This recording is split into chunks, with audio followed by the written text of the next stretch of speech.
Okay, live upside down.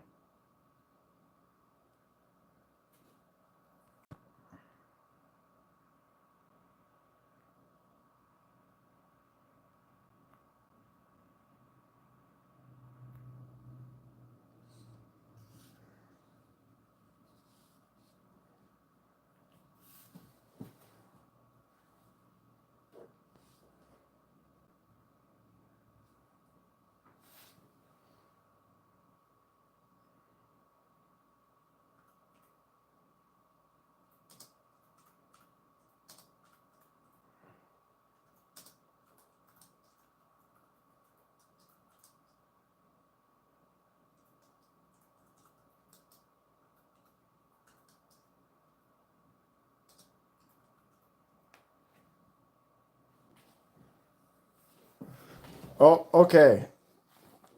Can you guys hear me? Are we good? Trying, making an attempt. Hold on. All right. I don't know. Last time I did this, I didn't have the monetization, the memberships, the et cetera, et cetera. And it was setting me up differently, and I couldn't make it work because it was making me do this stuff, and it thinks I don't have Chrome. I don't know. Can you hear me, everyone? Lobster Man, Josh, Jimmy, Greg. Is it live or is it Memorex? Oh my God, is there a delay?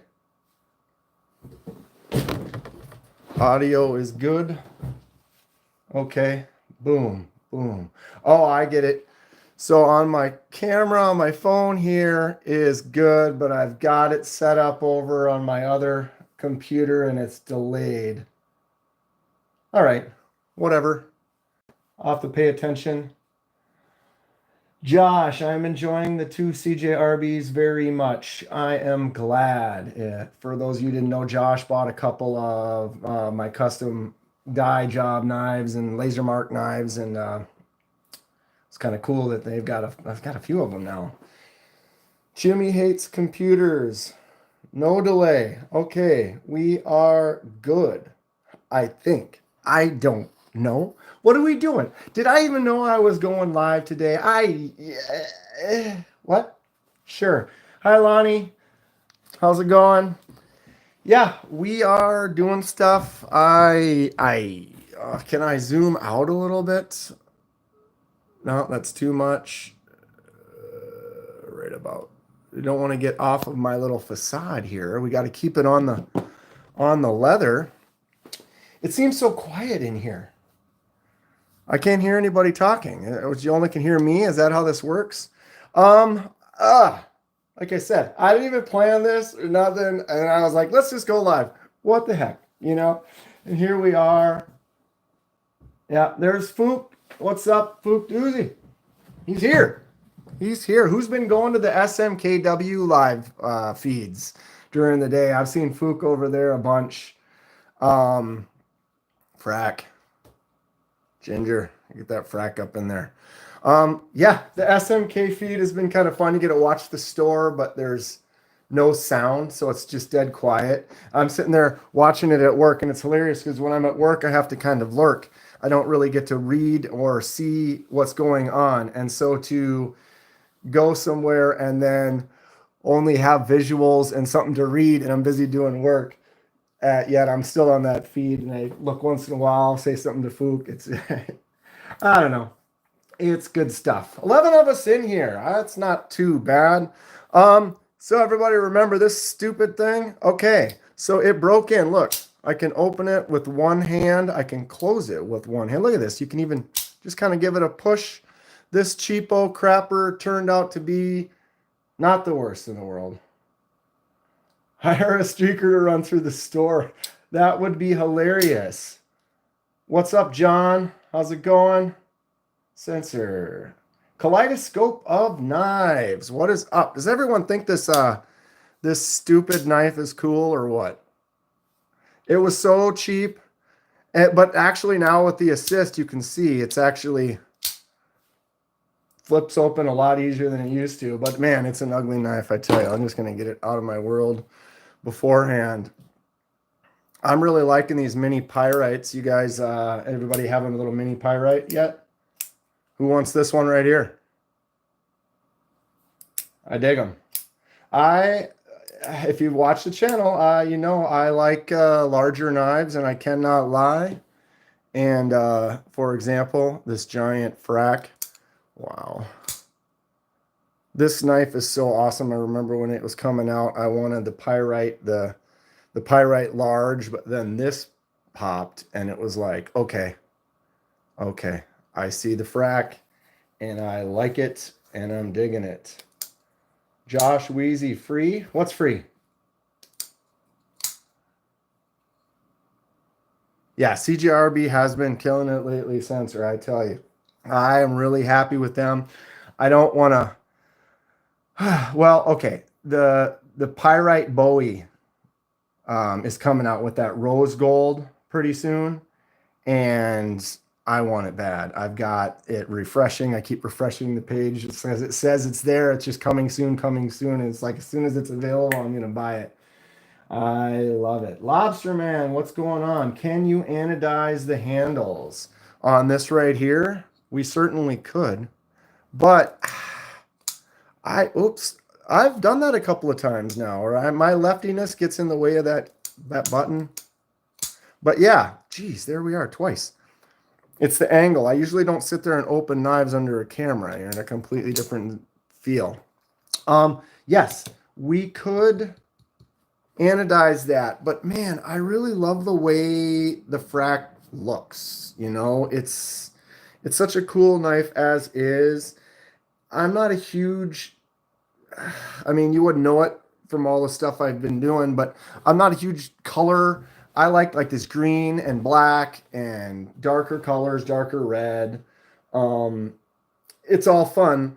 And so to me, this already looks almost perfect. So I don't know, but I do want to start doing some titanium anodizing of some blades or some actual good knife scales. So that should be something that's coming up soon. All right, what are we going at here? Tyler, what's up, Tyler Williams? Matt, I don't have time to say, but this is technically, Matt, this is the first live. I did one when I was in Blade Show. But yeah, this is kind of my first live. I don't know how well it's going to go. I didn't really plan. I didn't make notes. I said, I got home. I was like, all right, I got to make a couple videos. I have a couple unboxing. Some knives are coming in the mail today. But I was like, you know what? Forget it. I am going live and we're going to have some fun and see how it goes, right? Okay, let's see if I can catch up here. Jimmy, Tyler.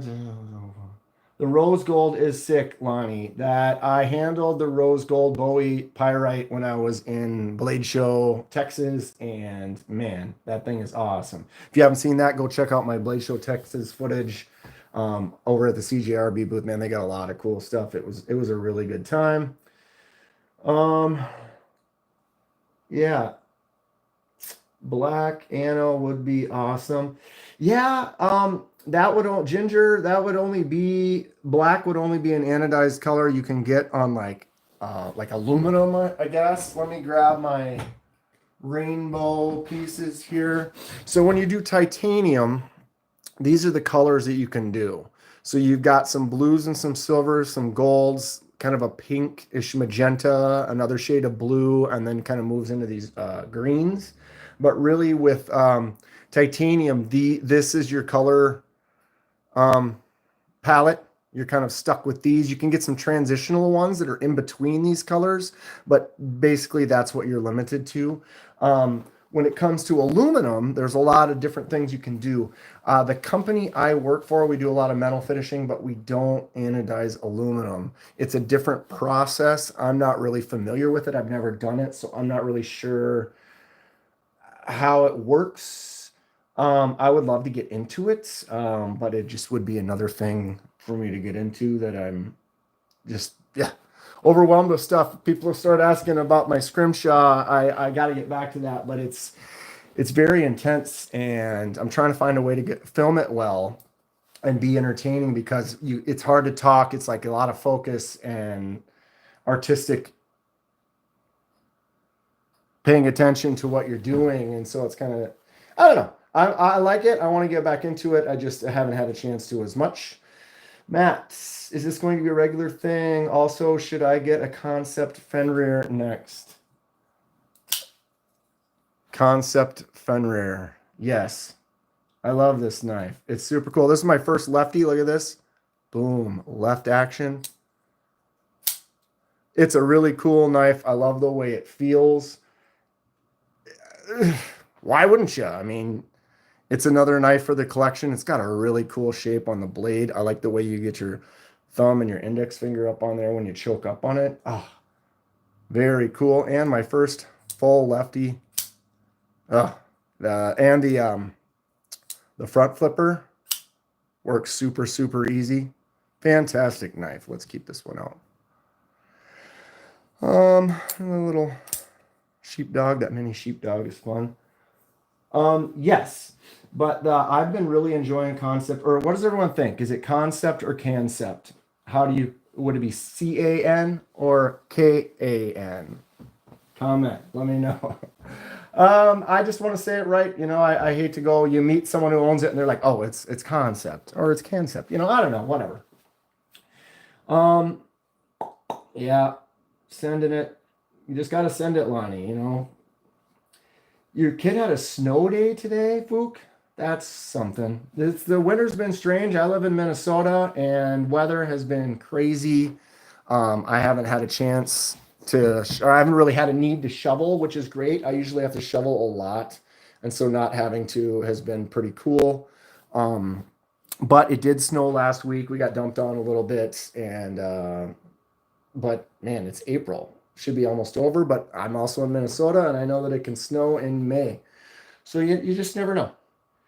We got a few inches, mostly icy slush. That's kind of the worst, and it's icy, and then you're just slipping around. People forget how to drive almost immediately.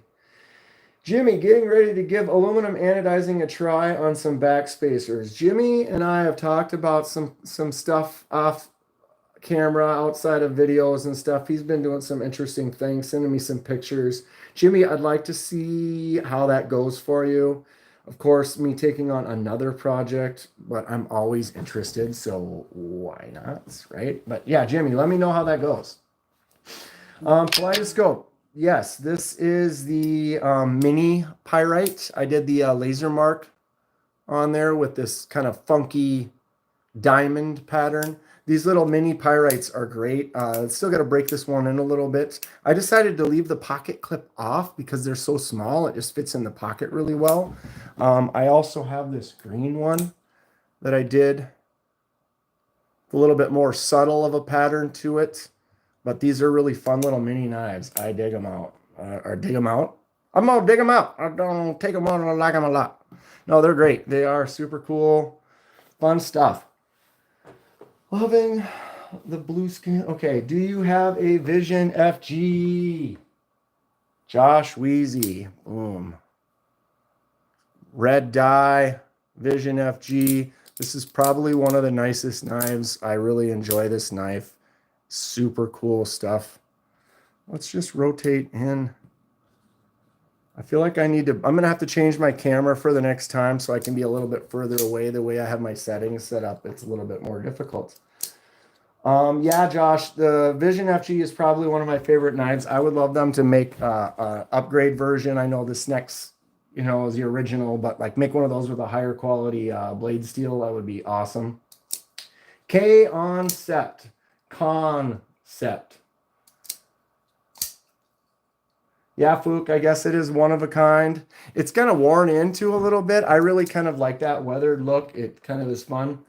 All right, got to go catch up on whatever. Yeah, Matt, thanks for swinging in, even though you got stuff to do. I get it. I'm going to do this on a regular basis, so I don't know. We'll try to get in. I don't know if it'll be on Thursday nights. Am I out of focus? Or is that just on that side? How does the focus look right now? Does it look good? comments, because I'm looking at it on my phone and the focus is crystal clear.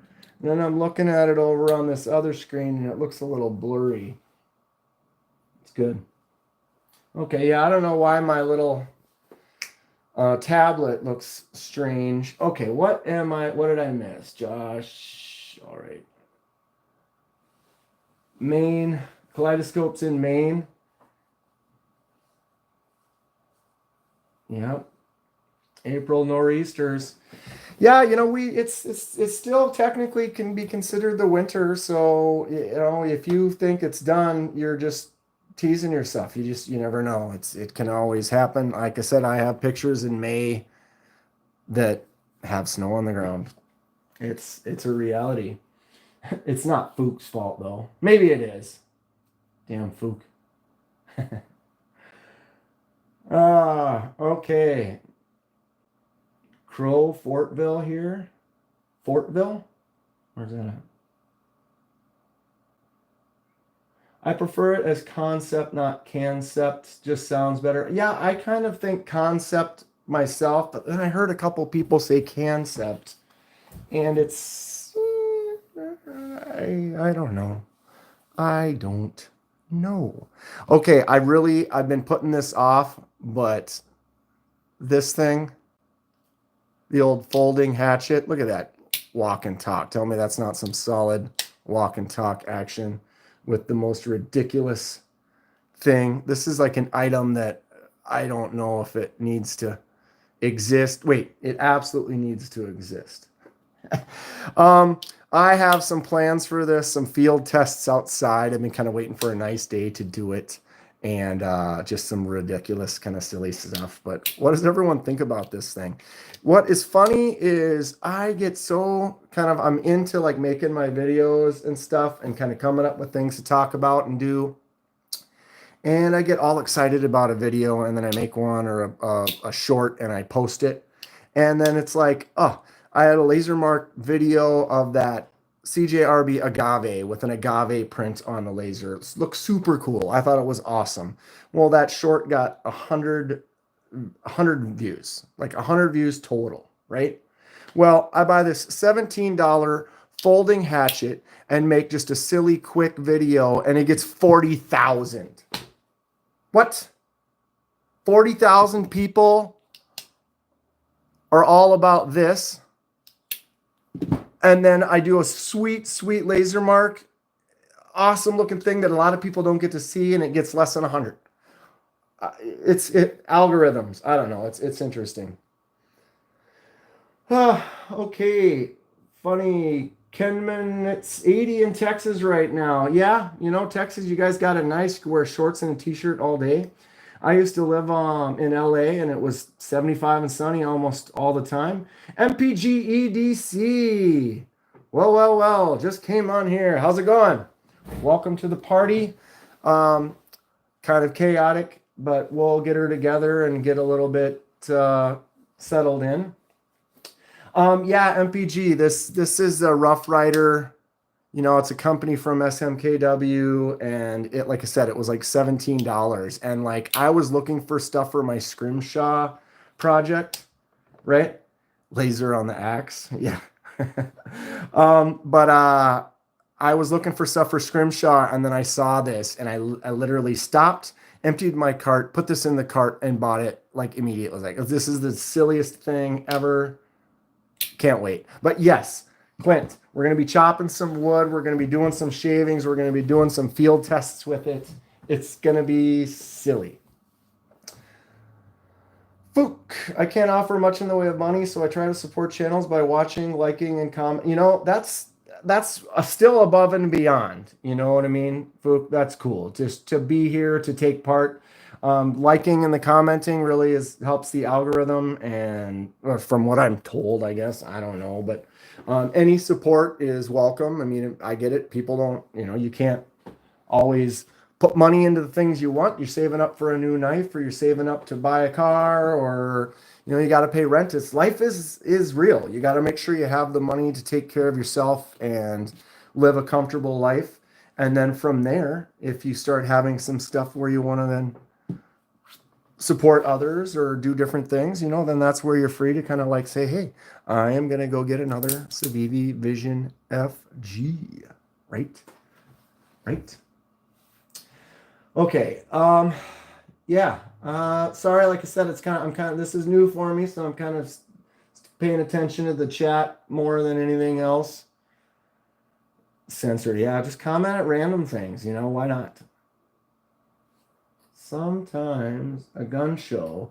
Yeah, Clint, I have been looking for some shows. There are a few kind of in the Midwest, but I can ask people here. I need to ask more maybe in a larger mass setting, but to try to find some of the cool shows and stuff. I know there's a couple that are coming up pretty soon here in Minnesota in the Minneapolis area that are mostly gun shows, but they do say that they have some knives.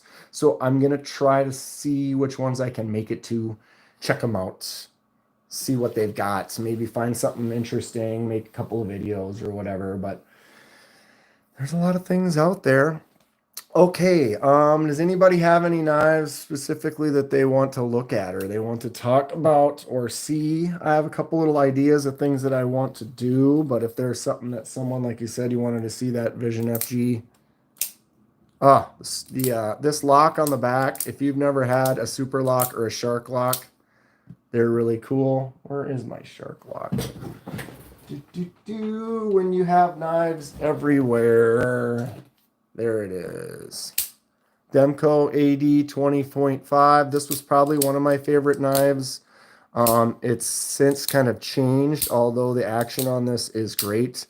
If I had the better version with the bigger pivots and the titanium scales, this might be my favorite one. I don't know. It is a really cool knife. It's got some great action. And as a lefty, this Shark Lock and the Super Lock are really fun. They're really cool. They work well.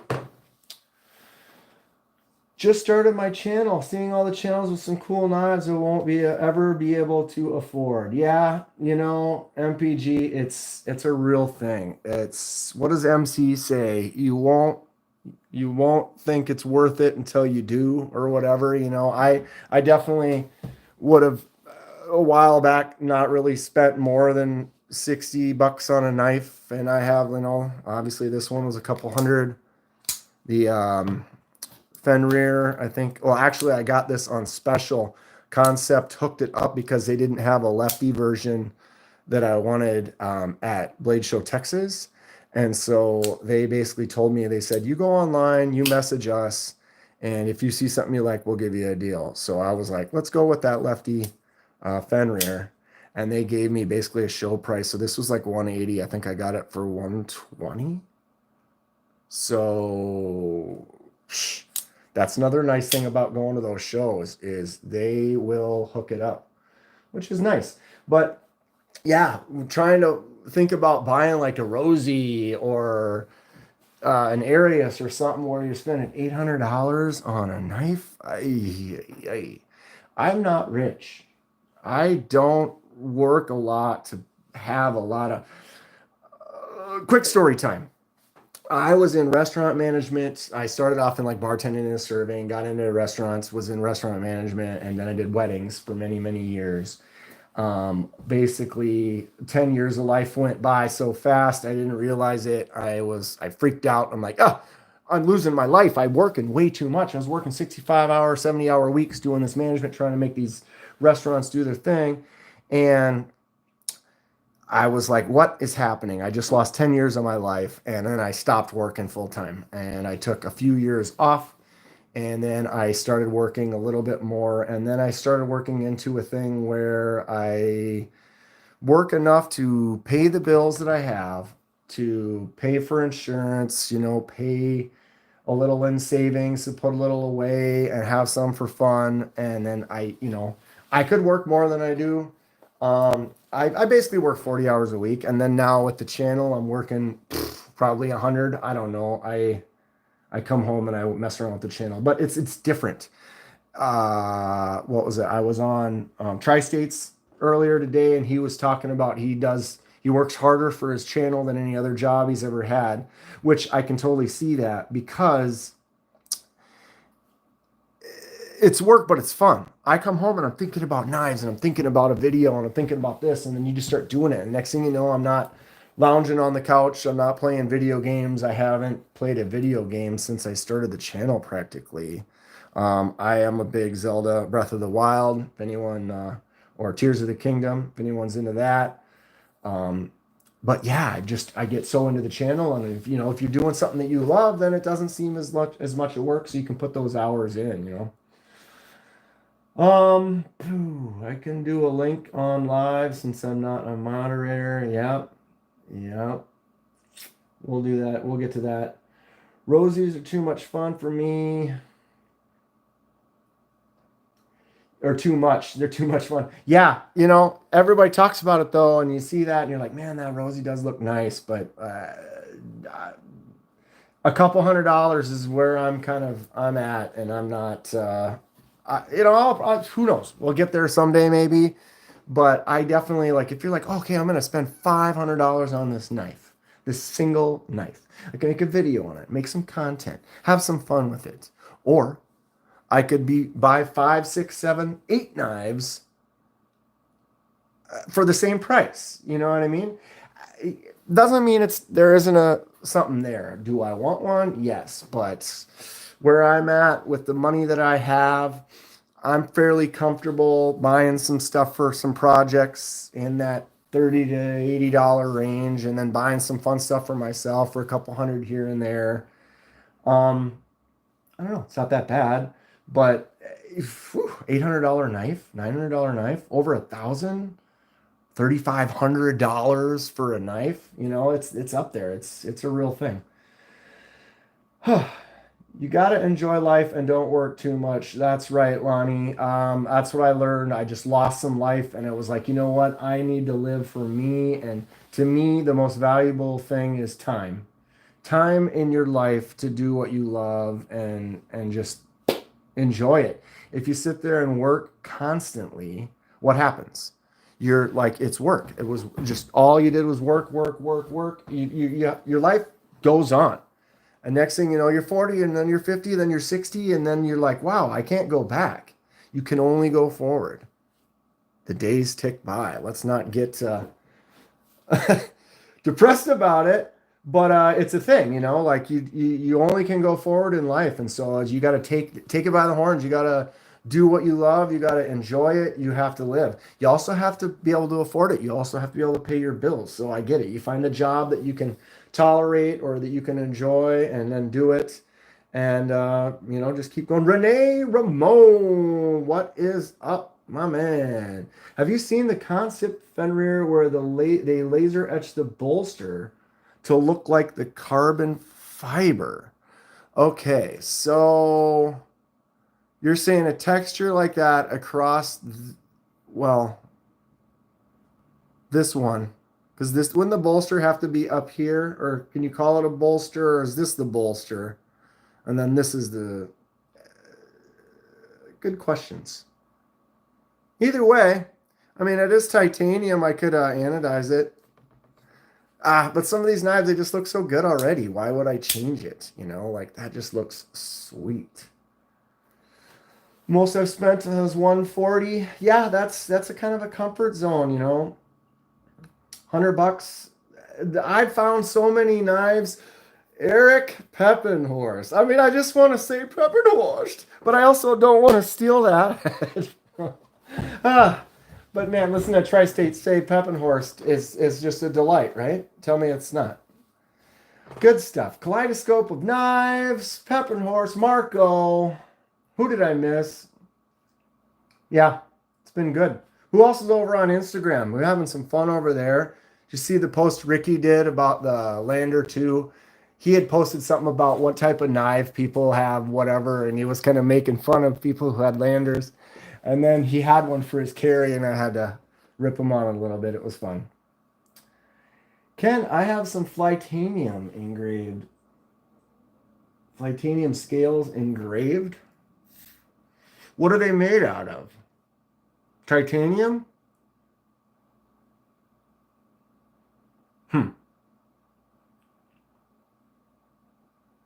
Yeah, Fook, I don't take anything seriously. I mean, if I took it seriously, I would have a whole book of notes and stuff to talk about and probably would have had things laid out better and planned this a little bit more. But, life is fun. Let's just enjoy it and go for the ride. It's a roller coaster. Good job getting it correct. Peppenhorst. Yeah, people mangle my name too sometimes, and it's names are always kind of a thing. Okay, let's rearrange a little bit. All right. So, how many of you do have a lot of these smaller knives like this little mini pyrite? I love it. It's super cool. Um, I got this one recently. I haven't done the unboxing for it yet, so I'm kind of a little sneak peek. But anybody know about the Banish? It's a cool little knife. Definitely getting into these smaller ones. Well, there's another one I haven't shown yet. This one here. This is the Mini October. This knife is great. It's actually fun. I've thought about maybe drilling a hole, do a little custom work. I could drill a little hole in there, make a little flipper tab out of it. Although, if you do it right, maybe not today. There it is. You can flick that out.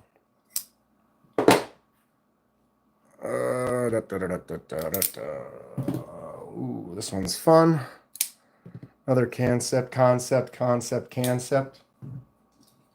My hectare. Right?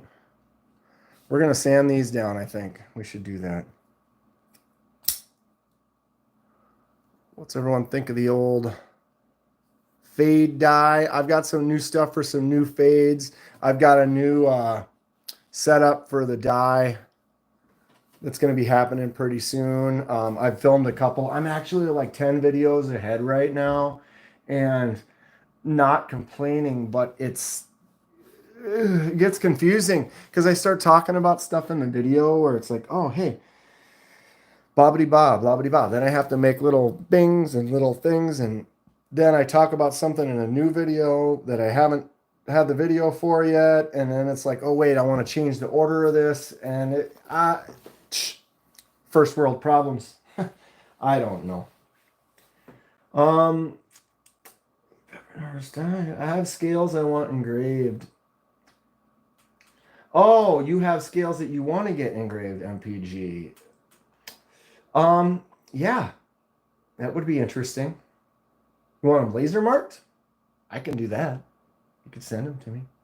If you want them engraved, did you see the engraver or anyone who was at the Blade Show Texas, that guy who did the engraving? That was really cool. It was just doing that freestyle stuff, making those patterns and those lines. Really cool stuff. I would like to get into it, but I am an artist who loves to get into all types of weird stuff, and it takes me in so many directions. I never really focus on one for too long, and people can never say Fookdoozle. Is that an L or an I? It's because someone says Fookdoozy, don't they? But it is an L, right? Yeah, Fookdoozle. Is that right? Don't generally buy smaller knives. I don't either. I just have bought like 10. I'm making a video of top 10 or top small knives because I've gotten so many recently. It's hilarious. I've got my 7-year-old carrying the mini pyrite.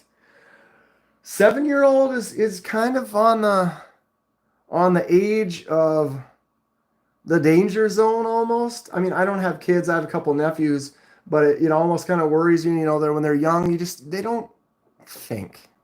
You know what I mean? Like you can teach them how to be safe, but they also do some stupid stuff. Driving and lurking, amigo. Love your content. Hey, all knife buds. Night's Edge. If you haven't subbed to Night's Edge, or I should have said that too. MPG EDC said that they have a channel. Go subscribe to that. Go to Night's Edge as well. Lonnie, engraving is badass. It's really cool. Jimmy found you and subbed. Am I a sub MPG? I might be already. If not, I will go afterwards and I will sub for sure. Check it out. I love watching everyone's stuff. That is one thing that I will not be false about is I am a knife kind of nut. I like them. I watch content a lot. I see Fookdoozle on just about every single one I go to. He's in there, talking to somebody. But yeah, it's a fun community. I've been loving knives for a really long time, and once I started kind of getting into this world a little bit, I really have met a lot of fun people, and we're having a really good time. I'm at 3,800 subs. What am I at? 38 something. We're gonna be at 4,000 soon. I'm gonna do another giveaway. I'm gonna be doing these lives on a regular basis for sure. Comment below what days work for you. Do Thursday nights work good? I think it'll probably be a night for sure. Maybe Fridays, Saturdays, Sundays are available. Mondays, I help someone with a league on Monday nights. Wednesdays in the summer, I run my own league that I've been running. This is my 11th year running. And so Mondays and Wednesdays usually got me pretty busy. Tuesday night is possible. But yeah, I don't know. We're going to have some fun. Yeah, I was a little worried at first, but he's been doing great, surprisingly, and he flicked that thing like a beast, right? Yeah, it's kind of one of those things where they also have to learn. I'm an adult. I cut myself on a regular basis, but you just would feel bad if they just did something stupid and then hurt themselves. Okay, I'm not jinxing it. Just got to be smart and educational. Teach them safety, teach them about making sure you're not cutting things near someone that you could miss. Or I got a scar on my thumb right there because I was cutting like this and came down right into my thumb, and just learning to push away or not having something in the way of the direction that you're cutting, things like that. It's just all about teaching lessons, safety. My son is 12, already has a decent knife collection going. I teach him to use them correctly. Exactly. That's what I'm getting at. Is it's all about proper education. You don't throw a kid in the pool and just make him swim. Or maybe that's something that some people do. I feel like that was in a movie. But yeah, you teach, you educate, and you help bring them up as best you can. Just watch your Desert Warrior unboxing right before coming to Kenman stream. Ooh, the Desert Warrior. How do you like it? Which one? Or is there? There's so many. Or those are from Crispy Donut. I don't know. There's a lot of dessert knives out there. I don't have any. I got some Wiener Warrior dice. So that's cool, right? All right. Yeah. Nobody has any knives from my collection that they want to see. Nobody's got any questions for me. We could do some stuff. Smallest knife in the collection. Right here, this Italian made sweet. Have never seen this? Boom. Right? I mean, how could you not get one of these? It's so small I can barely. Pow. Tell me the action on that isn't great, right? And this, I could mess around with this LP all day.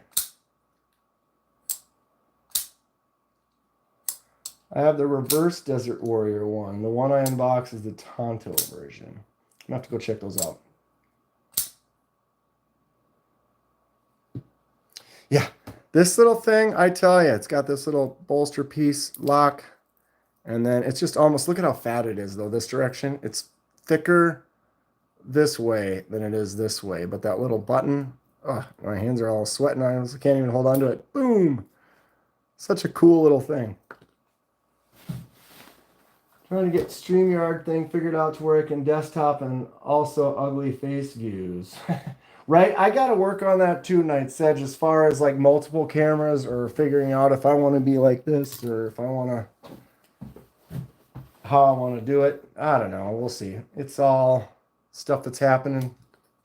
Did I knock this over with my hair? Cut that hair, you long hair.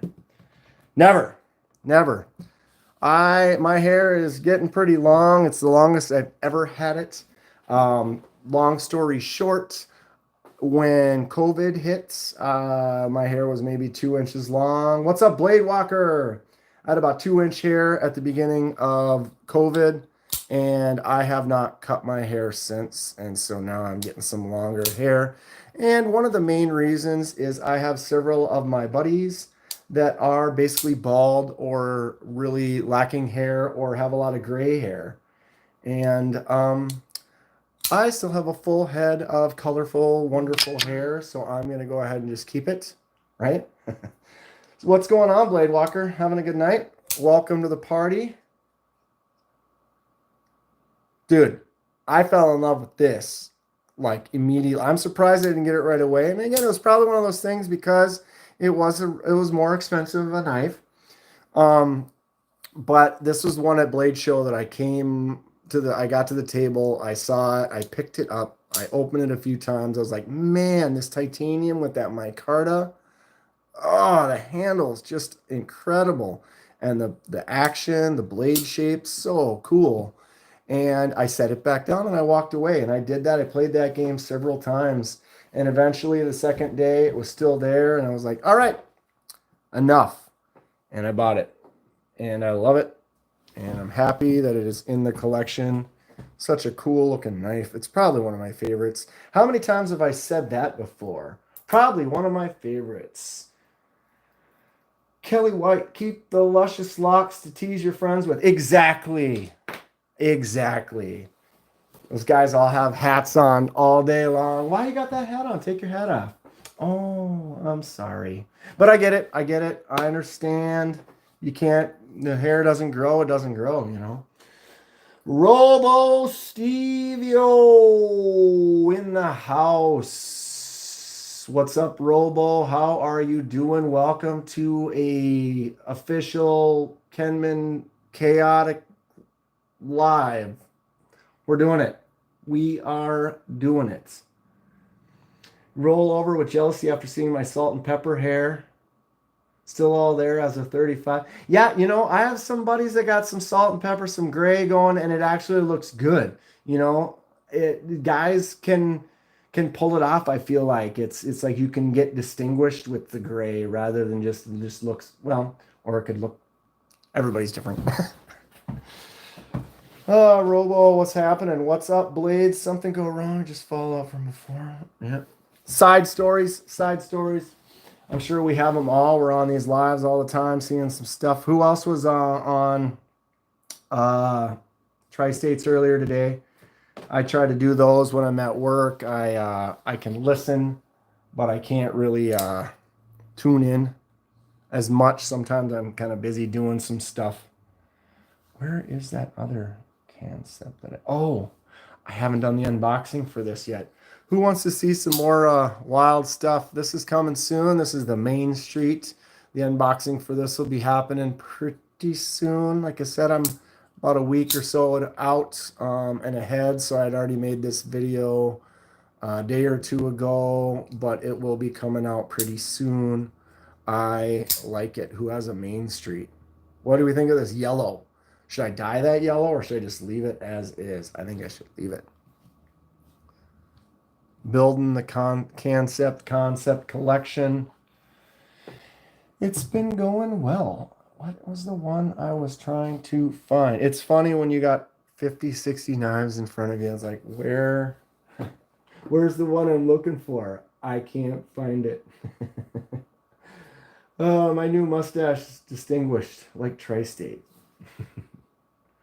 I have done a mustache a couple times and I cannot do it. I grow a mustache and it looks wrong. It's like an instant porn stash / creeper / just someone might like it, but man, I tell you, I look scary. I'm not a fan.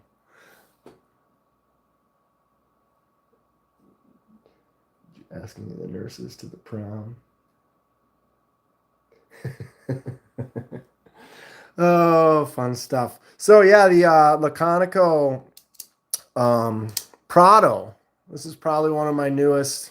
Oh, what am I saying? This one's newer. I've unboxed like 7 knives in the last week. Yeah, the Prado is a cool, larger knife. This was another one I played with at Blade Show, Texas. Had a really fun time with it.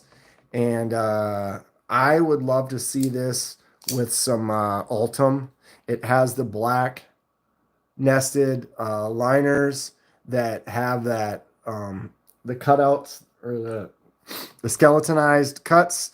So if this was Ultim, you'd be able to see through it really nice, like my where did I put that? Like the Ultim Hectare that has this really cool see-through look, and then because the blade is silver and the liner is black, you can see that blade inside there contrasting off of that. I think that's super cool. This is a really nice knife. Who's got a Hectare? All those crazy design colors ones they got. I had to get this Ultim one with the S90V though. This one is sweet. Tell you what. But yeah, where were we? What are we talking about? Hair. Give me long hair. Yeah, I tried to give one tongue, but for some reason she oh, messing with those nurses, I tell ya. They were in for a treat, I'm sure. Highlight of my week is McDonald's re-releasing the steak bagel. What? McDonald's steak bagel? Who knows about that? What? I am unaware.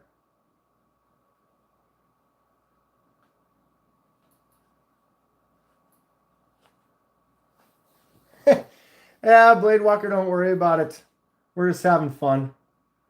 No worries. I'll see you next time. I'll be doing this plenty, I'm sure. I want to start doing actual full like dye projects. So we'd start a live and literally do a whole dye project start to finish. Jake from Ohio State. Yeah, Jake. It would be cool. It's kind of a big flat surface. I like the way the wood looks.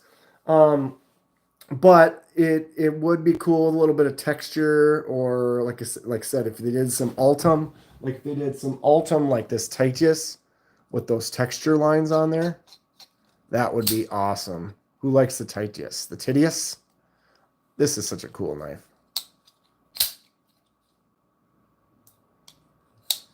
All right, Foop Dizzle, Blade Walker, take care. It's new. Robo, when's your next show? Edge.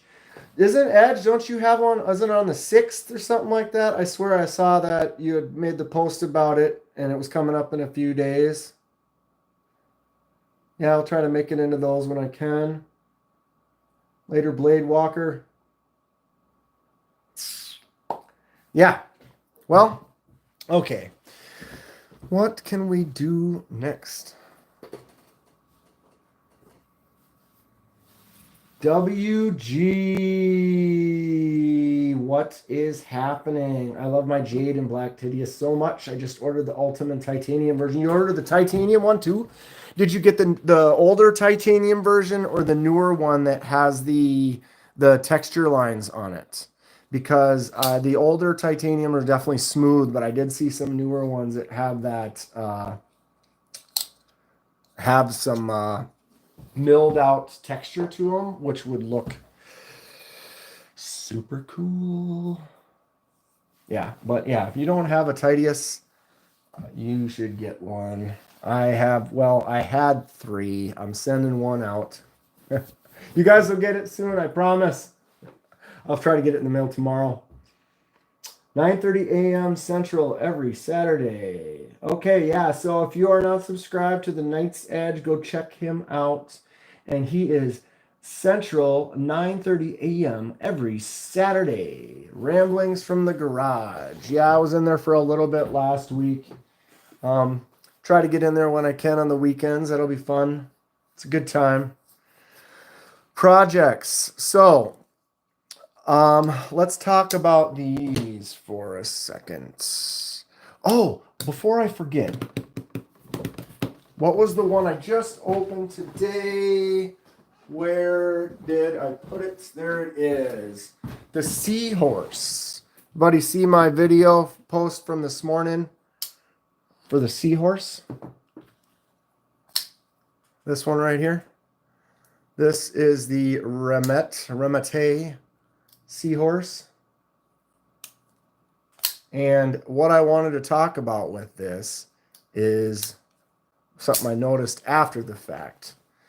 So this is a liner lock, right? You can close that liner lock up and open it up. But I was saying I was having some issues because you go like this and then see what's happening? So it's like you aren't able to get quite in there as far as I'd like to. But what I've noticed is this. Okay, so check it out. I'm going to disengage it, and then it starts to move, right? And then it stops. Tell your kid, Neil Pert. What was that? Oh, I got a weird, it just bounced on me, and I just got a whole bunch at the same time. Now I gotta back this up. I apologize. But yeah, okay, let me show you this quick. So you disengage it and it starts to drop down and then it stops. See that? Look, I'm pushing on it. And that's the detent ball. So is that like an example of like a double clutch? Is that what that is?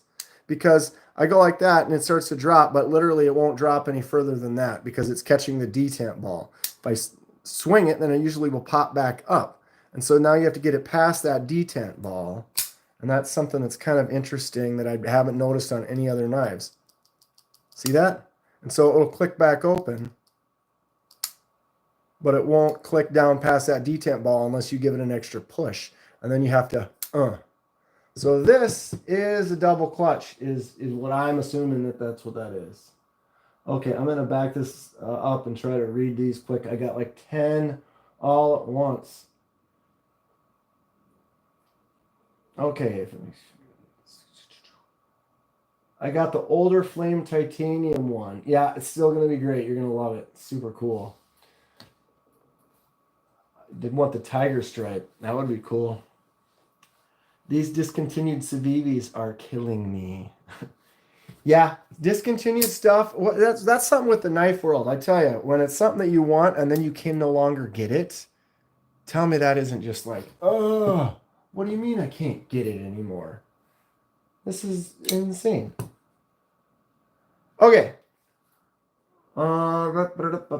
Kenman, you should really slow dip a knife for me if I mail it to Robo. Absolutely.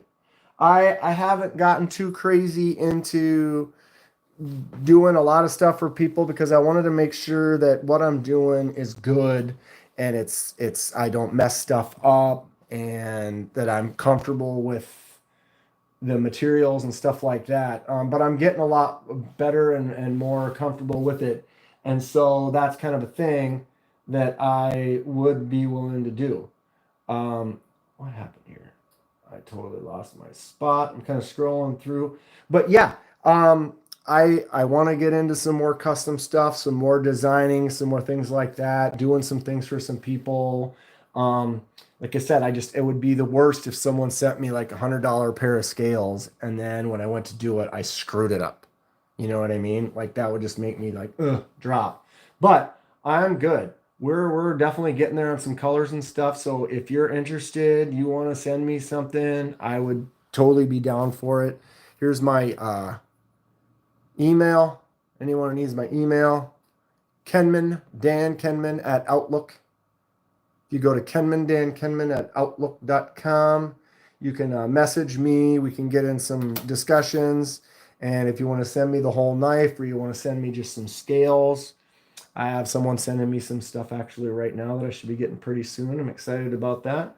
But yeah, Robo, message me, talk to me, let's do it.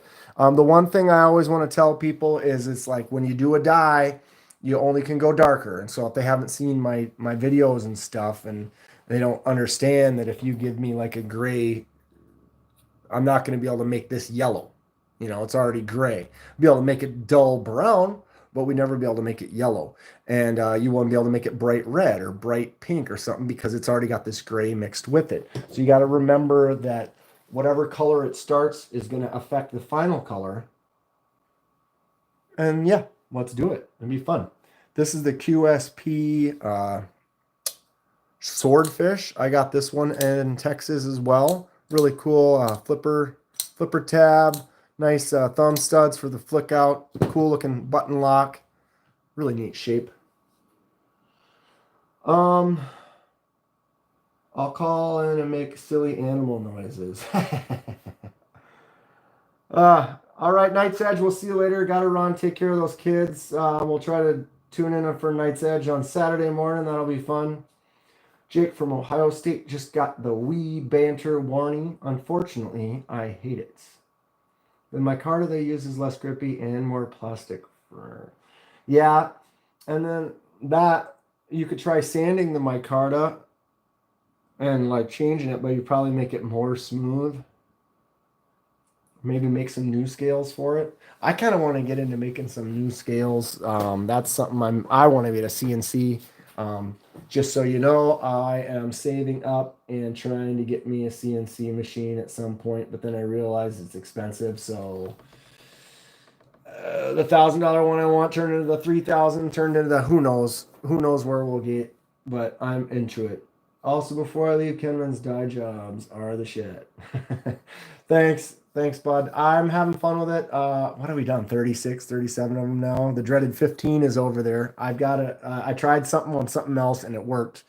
I keep saying that I'm going to get back to it, and here we are. I almost feel like I have to keep it undone forever. I don't know. Tell your kid that if they can play along with Neil Peart, then they ain't no drummer. Robo. Fun.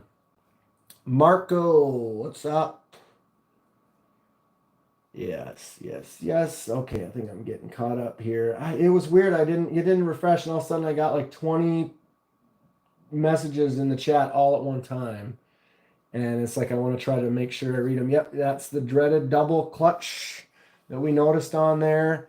So yeah, for those of you that are interested in a double clutch, here it is. Clutch 1. Clutch 2. It's something. I didn't even notice it the first couple times I was opening it, but it's definitely there, and now we know, and it's a little bit easier to pay attention to when you're doing an unboxing, kind of noticing it. I pretty much, out of the 100-some knives I've got, I think that's the only one I've ever felt that on. So there's that. Most liner frame locks do that to at least some degree. You know, I would say that I would agree with that, Fook, but it's strange because when I did notice that, then I started grabbing all my liner locks and start going like this and trying to feel. And what it is like when it's so close. This one, they're like right next to each other. So you're barely going and it's already engaged the second one. So when you go like that, it's already gone past that second spot. So I think maybe a lot of them have it, but how far away is it? And on that one, it seems to be like a good bit of travel before it hits it. And that would be where you're going to notice it. And it keeps popping back open for me. My journey. They discontinue great knives. Yeah, they keep making new ones. But yes, it's interesting because every once in a while you're going to find something where like, man, they should just re-release. But what is it? Spyderco's been doing that with some of their older models, and some of the companies have been kind of going back and revisiting some of the things they've had in the past. Here's another, oh my goodness, Concept. What is this? The Concept Cryo. This one's pretty cool. I like the sound of this one. It's got a nice snap. That Concept Cryo. Robo Stevo, I've never seen a double clutch. Well, you have now. You have now. Oops. And here's one that's got a little bit of a weak detent, where you can kind of do that with it. You don't want a weak detent. Although it still flicks out nice. This knife looks like a cool kind of Ferrari. This is that Kubi Merked. Kind of a fun one. Kind of neat design. QSP Swordfish has the best button lock detent ever. Let's mess around.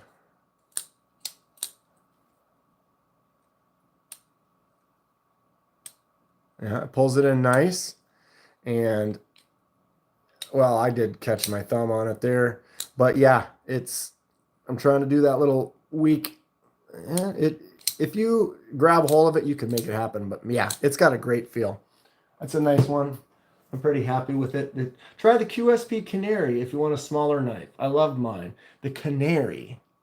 I'm going to have to look that up. That's what I need to set up too as my computer so I can look stuff up while we're doing this. But yeah, what else? I had the QSP Parrot, the QSP Penguin. Been happy with both of those. They're both gone. I've sold them both off to people who wanted them. Jake from Ohio State's out of here. All right, everyone. Later. Have a good night. Thanks for swinging by, bud. I'll see you next month. Focus solely on getting in line for the Aries blade this month. Where are you getting in line for that, Robo? Tell us all so we can get in line in front of you. No, I'm just kidding. I'm just kidding. Yeah, saving up. What is that at that one that the Tri-State was talking about? What is the name of that show? Someone post below the one with where it's going to be only like high-end custom stuff, basically. All right, MPG, thanks for stopping by. We'll see you next time. I'll try to be a little more I'll let people know what's going on and give you a little bit more so you know. I need to run for a bit. How long are you streaming for? Fook, I don't know. I guess it depends. If there's still people here and we're doing stuff, I don't have anything going on for a little while. I have a few things I wanted to try out. We'll see. Maybe a little bit. Maybe a while. There's only a few of us in here, but I don't know. I'm having a good time. You totally have to make the talking knife a regular thing now. Is this going to be the talking knife? I gotta have to practice. I am going to have to practice talking with the knife. Yeah, I don't know. What was the other? I had another one that was a super weak detent. Oh, you know what it is? Yeah, where is it? Right here. Such a cool knife that it's just sad. Here it is. Anybody know what this one is? Of course you do. A Microtech MSI. Microtech standard issue. Microtech standard issue. It almost looks like a bird, right? Hey, I am a weak detent. What do you think? I have no idea. I was happy I happened to randomly notice you were live. For some reason, I think Thursday was going to be first. Yeah, WG, I didn't even know I was doing it tonight. I got home from work, and the next thing you know, I was setting up to go live. I didn't plan it. I just did it. And here we are. I don't know. Will it be every Thursday? Will it be Fridays or Saturdays? I'll probably start doing Thursdays on a regular one. It'll be an easy one I could do. I don't know. But Saturdays or Sunday nights might be a good thing too. Probably do it a couple times a week. Maybe do one where we're just doing some custom stuff and another one where we're just talking about stuff, or I don't know. It will evolve. It will grow. We'll see how it goes. People show up. I don't know. Even if there's only 2 people in here, what was it? Fook and I were in on the SMKW one. There was all 3 or 4 of us in there. There's no audio. There isn't anything going on the thing. We're still in there kind of talking about stuff. And whatever. I fully plan on taking the robot leg off and beating my way to the front of the line. You do that, bud. I feel like they would get out of your way. They would be like, all right, this guy is serious for the Aries. Let him have one. Let him have one. Clint, can you laser etch it? Can I laser etch what? Oh, TI. Okay, Clint. So here's the thing. I have not done this yet. There we go. This can just be an example. This is not TI. Here is a laser mark I did. Okay. So let's say you can, okay, before I go any further, yes, you can laser mark titanium. I'll have to find a good setting for it, but it can in fact be laser marked. Okay, so with that, there are some things because since it can be laser marked, what else can titanium do? It can be anodized. Okay, so let's say I were to laser mark this. Okay, well let's back up. Let's say this is titanium. I could anodize the entire thing blue, for example. So now I anodized this titanium all to a nice shade of blue, right? Then we can laser mark it. Okay. Then where we laser mark it, it will remove the anodizing and bring it back to what the normal titanium was.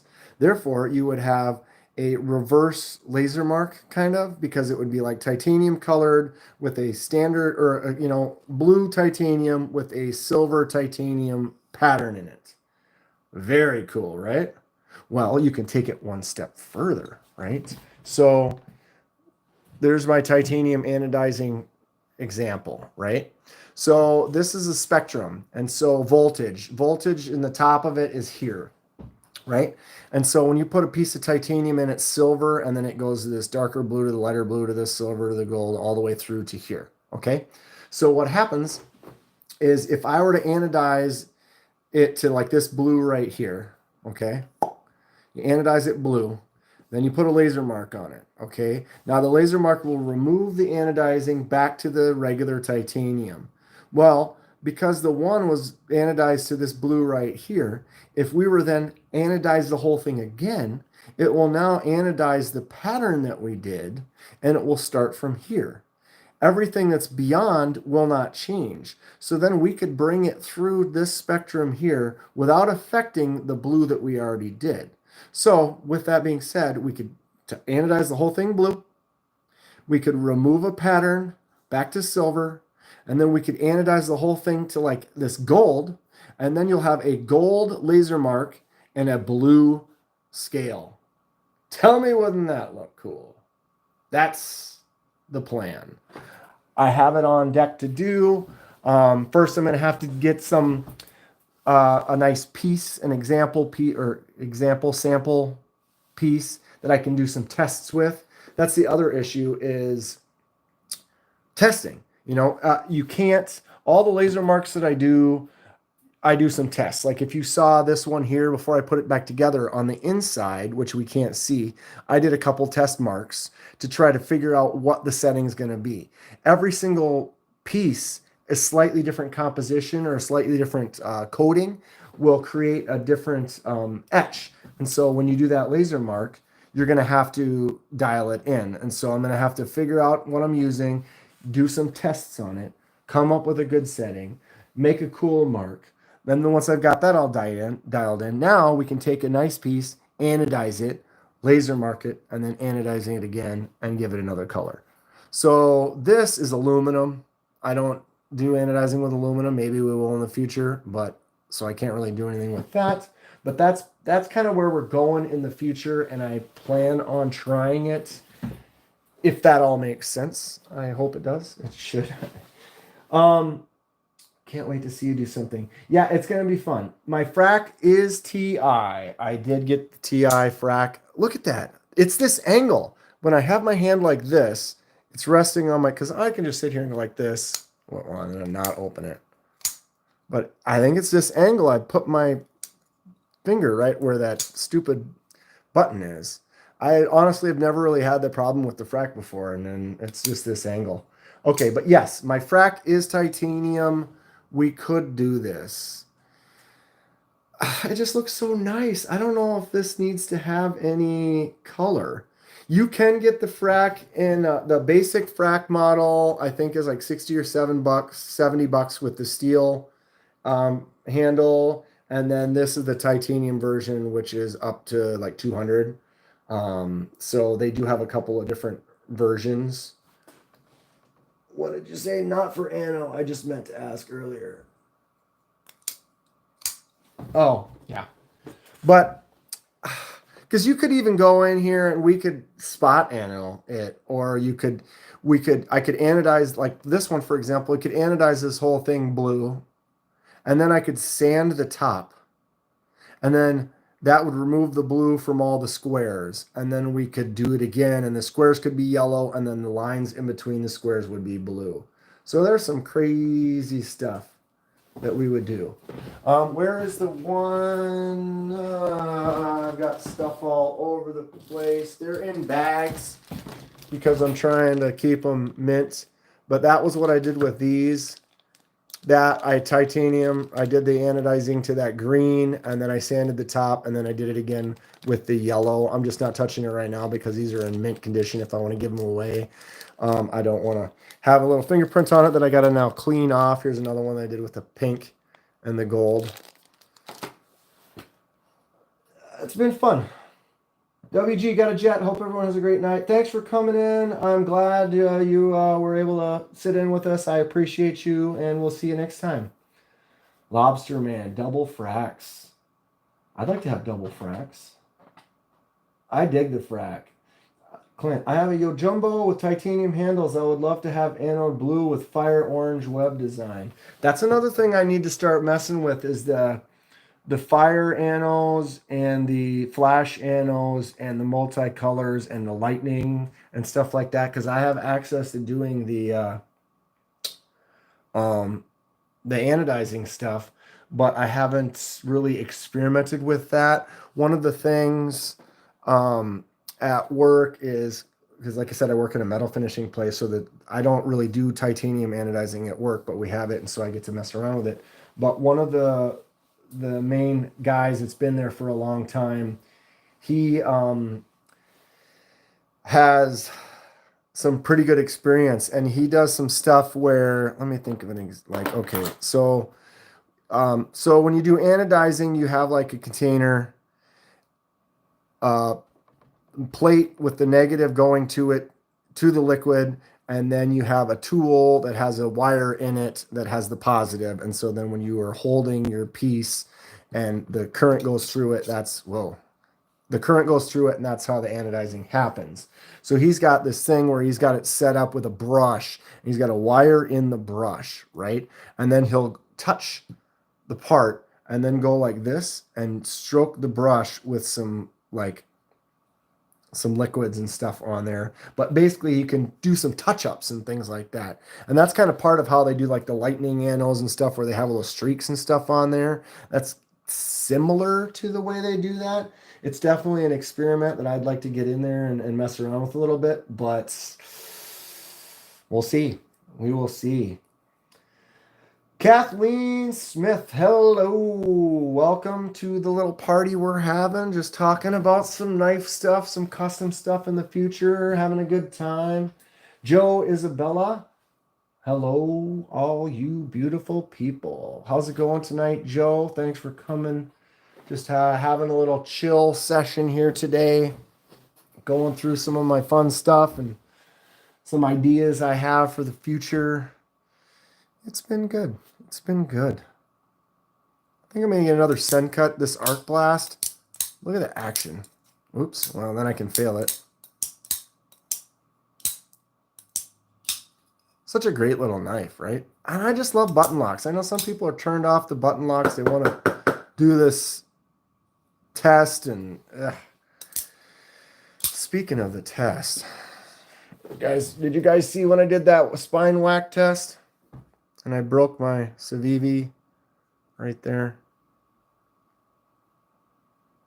And that was because the wood couldn't handle it. I was hitting it like this, and the spine held up, but the wood chipped off. So I need to try to glue that back down. The knife still works, but I've been kind of sitting there looking at it for a month, just kind of, it was one of those things. I did the spine whack on like 20 knives for that video, and none of them, they all worked, but it just, yeah. Joe is chilling in the shop, bouncing between projects. Yeah, I've got a bunch of projects laying out. I'm right in the thick of. I've got all these scrimshaw Did you guys see any of the scrimshaw that I did? This was that first one. Let's zoom in here a little bit. I learned something. I haven't had a chance to get back to this. I really haven't had a just chance. I've been so crazy busy. But I talked to some people about some scrimshaw when I was in Texas. And one of the things I learned was how I can clean this up. I just did some basic lines. I'm going to go back in here, get a little mental note, but I'm going to go back in there and do some shading and some scratching and stuff. And I think I'm going to be able to get that a little bit better. It was my first attempt at an actual knife. I mean, this was my first scrimshaw practice. Did a test on the spoon. If you haven't seen this little spoon, I did this little cute little fun little swing tree drawing. I am excited to get in the scrimshaw some more, but I'm all over the place. I've got so many things, and I've been just making so many videos, and then I start going to one, and I start going to another. I'm like a crow seeing a shiny piece of metal. I just chase it. I don't know. Lobster Man, I saw a video where someone used hot glue to block the dye to make two tones on one scale.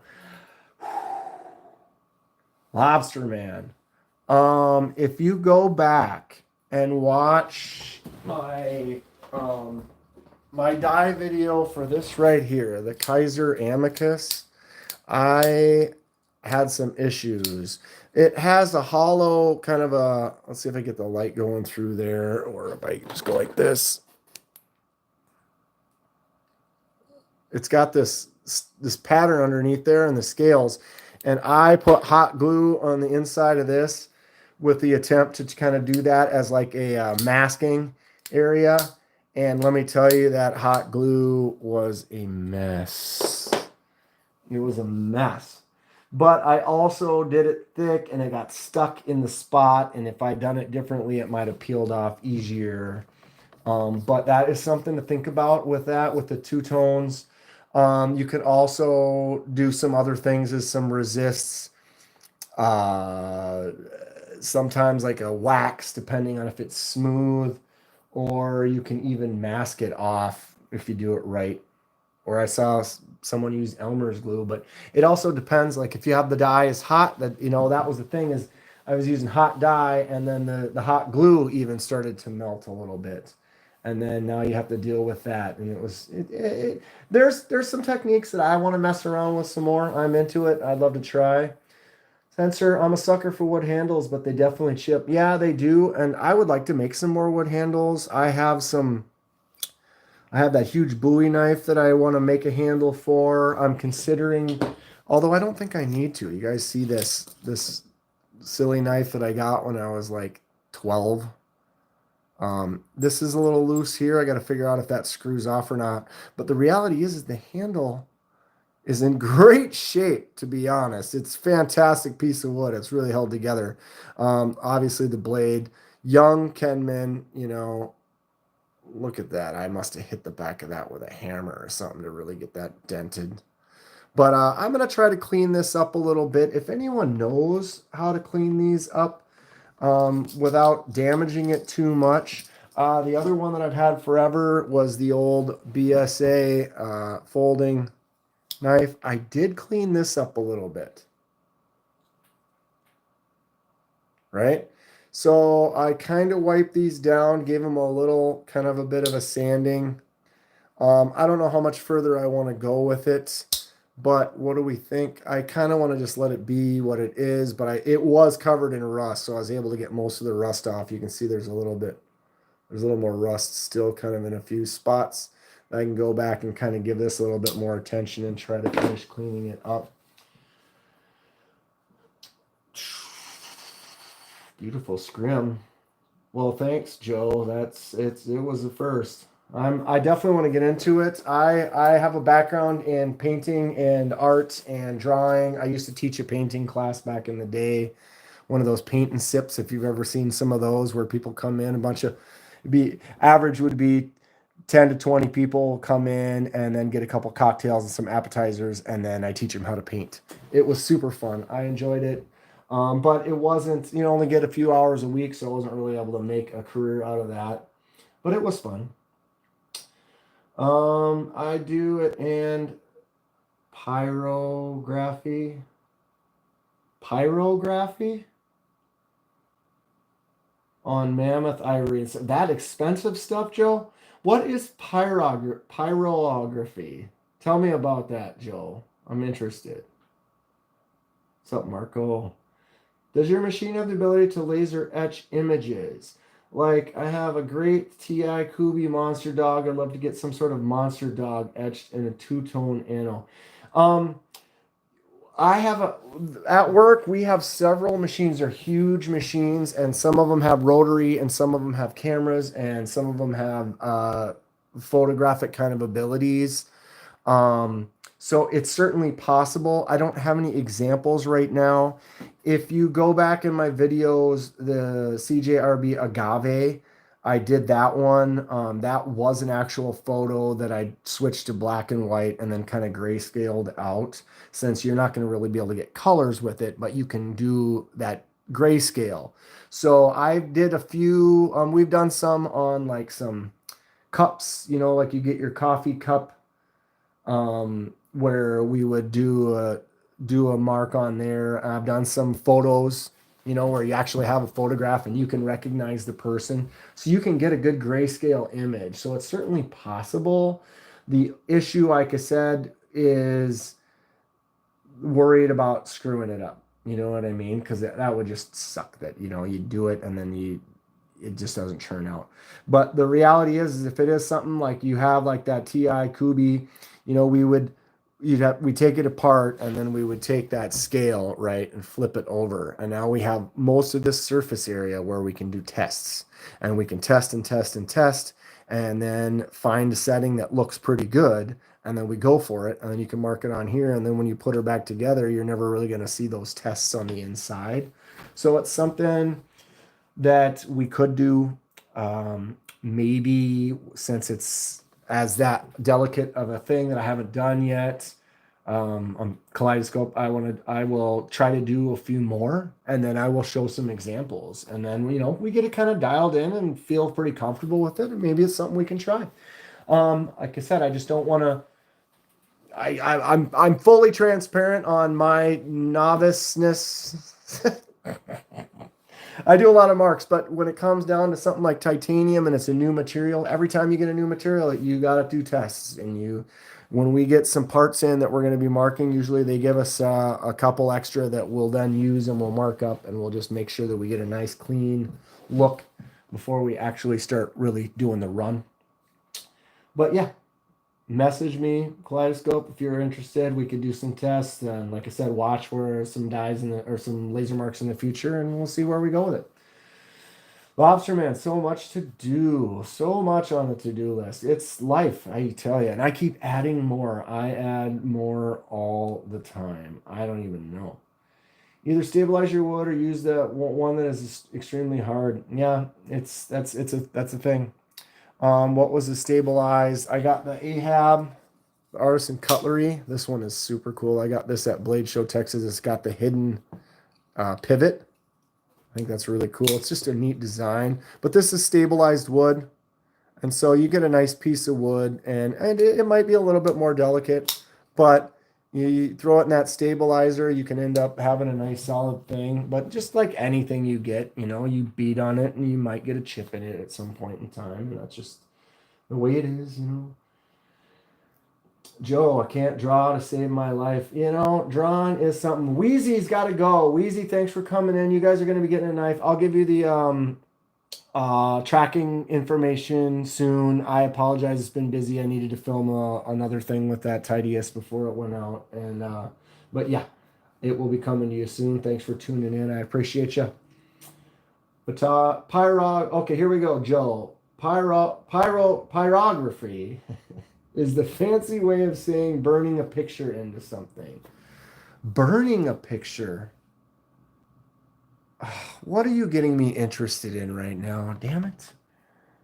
I have tendencies. I want to learn more. Tell me more. How do you burn the picture into something? I've done photo transfers, like with Mod Podge type things, where you take the photo and then you glue it down to a surface like wood, and then you get the paper wet and slowly melt the paper away, and then it just leaves the image of the ink on on the piece of wood. Very kind of a fun technique. I've enjoyed that, but I'm interested how you burn the picture into something. That's something. You can also laser mark wood handles. Now that you can laser mark almost anything, Lobster Man. It's just figuring out what the settings are.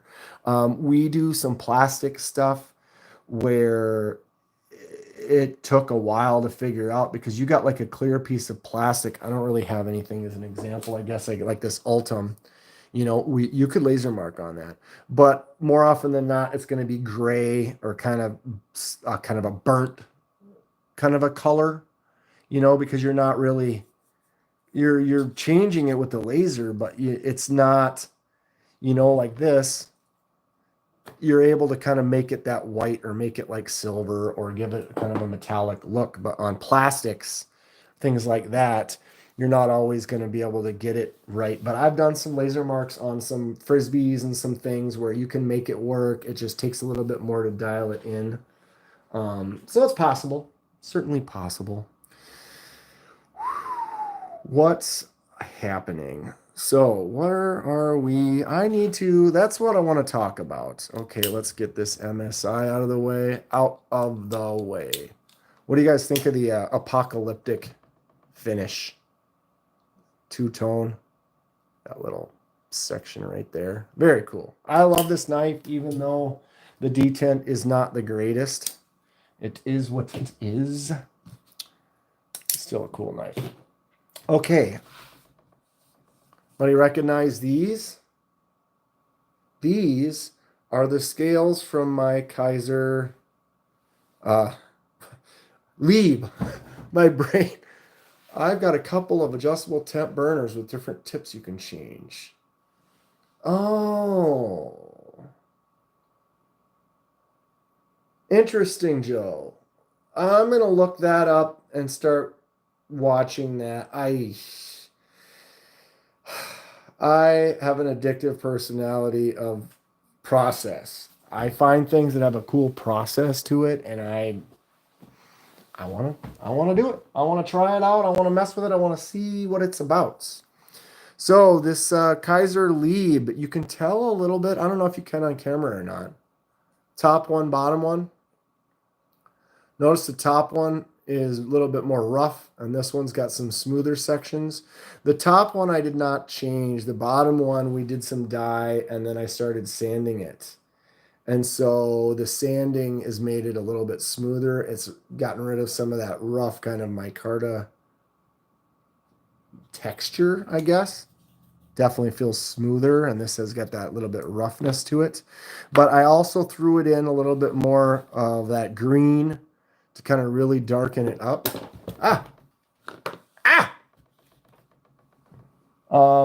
Where can I find?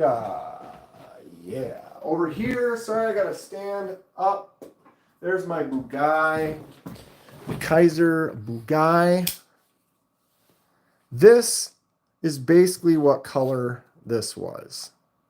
So it was that nice kind of soft brown, kind of dirty look. So I've definitely darkened it up. I put these in yellow for a little while, and then in blue, and then in green. And that's kind of where it ended up. I don't know if the thickness is going to affect it, or there's going to be some yellow soaked in a little deeper than the blue or the green. So when we sand it, if they'll kind of come out a little bit, or they basically probably all blend together. But it's definitely a darker, different color. It's more of this greenish, gray, blue, green. I would like to sand and kind of come up with some different, like go like this right here, right across that, and then hit these edges like that right there.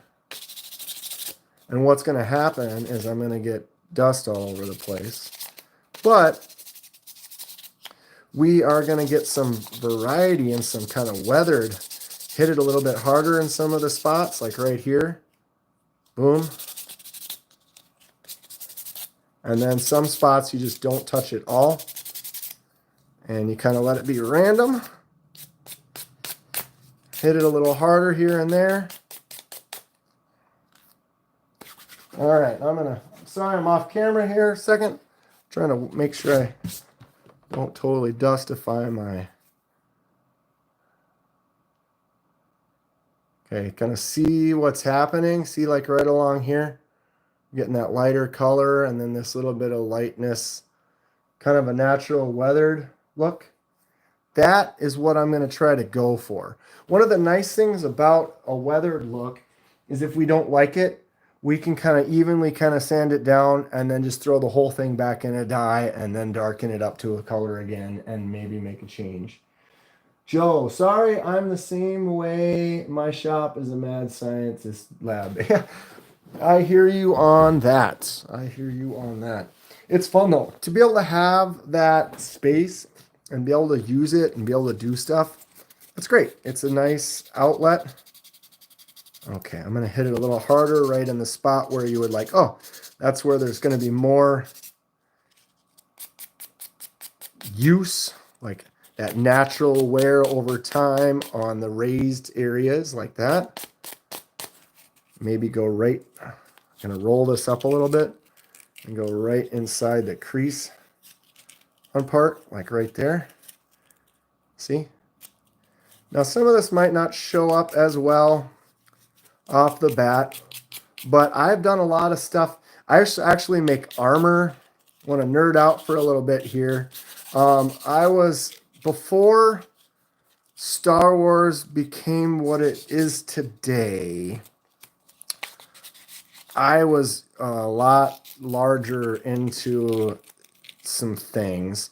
I've always loved Boba Fett. I've always thought he's a cool character, and 20 years ago, in that kind of time, there was a era where I was heavy into the dented helmet, which was a Boba Fett forum. We were talking about the stuff, and basically his entire costume was kit bashed, where they just find different things. And there's parts from his helmet that are from an old Polaroid camera from the 50s. There's parts on his gauntlet that are from a Casio calculator from back in the day. But a lot of the armor and stuff they did make, you make the armor, but then you make it look battle worn. So it's got these weathers. So it's like, this was brand new armor, but this guy or girl or whoever has been out in war and battled and been through some things.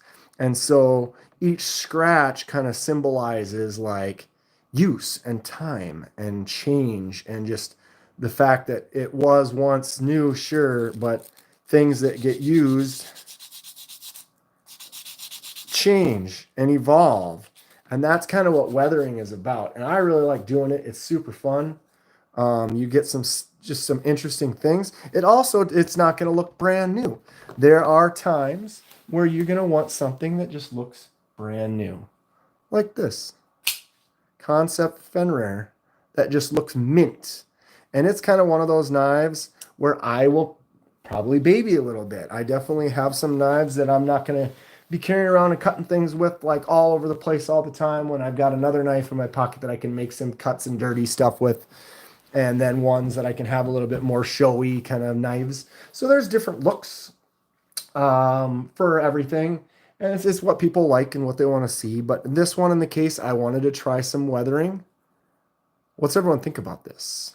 Any comments? What are there? Still 11 of us in here. Did everybody fall asleep on me? I don't expect you to comment. That's fine. It's, but what does everyone think? Do they like this kind of look? Should I weather it more than that, or should I kind of leave it at that? And we're just going to get this one to do the same thing. I do like pocket wear on my anno jobs. Hell, I like pocket wear, period. It adds character. Chris. Ooh. I'm going to try it, Chris. Chris Weedmeyer? Is that right? Maybe? Just walked in. Welcome. We're just kind of having some fun. We've been looking at some knives. We're just doing a little custom work right now.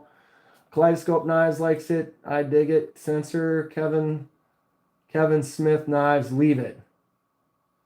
Leave what? Leave it like this? Because I already did this one.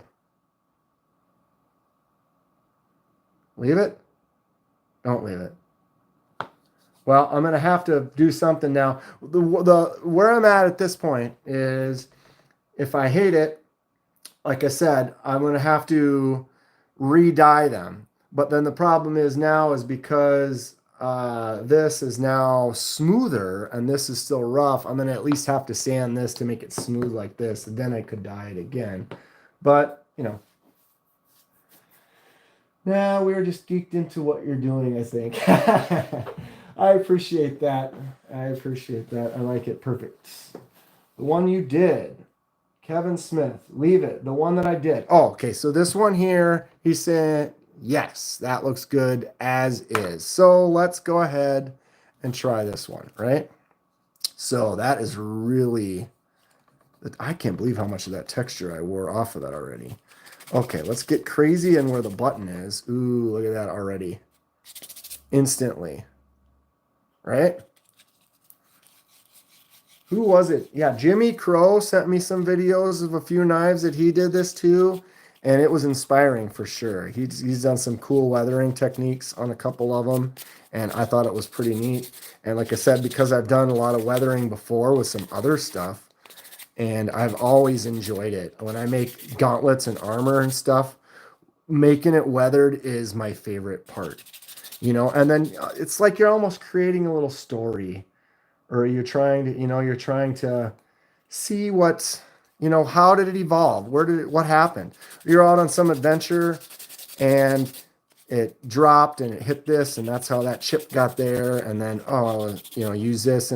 But you're making stories up. This isn't something that has to be real. It doesn't have to make sense. I was attacked by a fleet of unicorns and then saved by a polar bear. And luckily, he used a loose leaf notebook and released my knife from its shackles of the unicorn. And here we are. I am not currently on drugs. I tell you. This is fun, though. I've been wanting to do this for a while, and I kind of... Hey, Fook is back. I'm trying zipper pulls on my bag.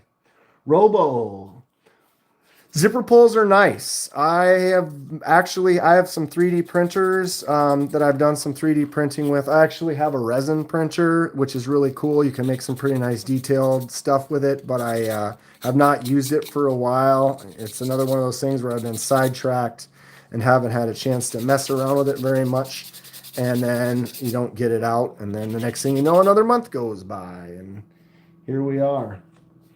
I've definitely burnt my thumb more times than I'm willing to put up with right now, but it's all good.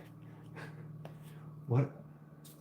Oh, you're heating. Okay, yeah. I'm like, what did you burn yourself on? My brain's all over the place. But we're doing it. We are doing it. Having some fun. I'm interested because I really like the way that micarta feels, and the rough micarta is cool, but someone was recommending that I do some sanding on a couple. Like I could take one of my micarta knives. I'm going to start getting stuff all over this one. The Kizer PPY, very cool knife.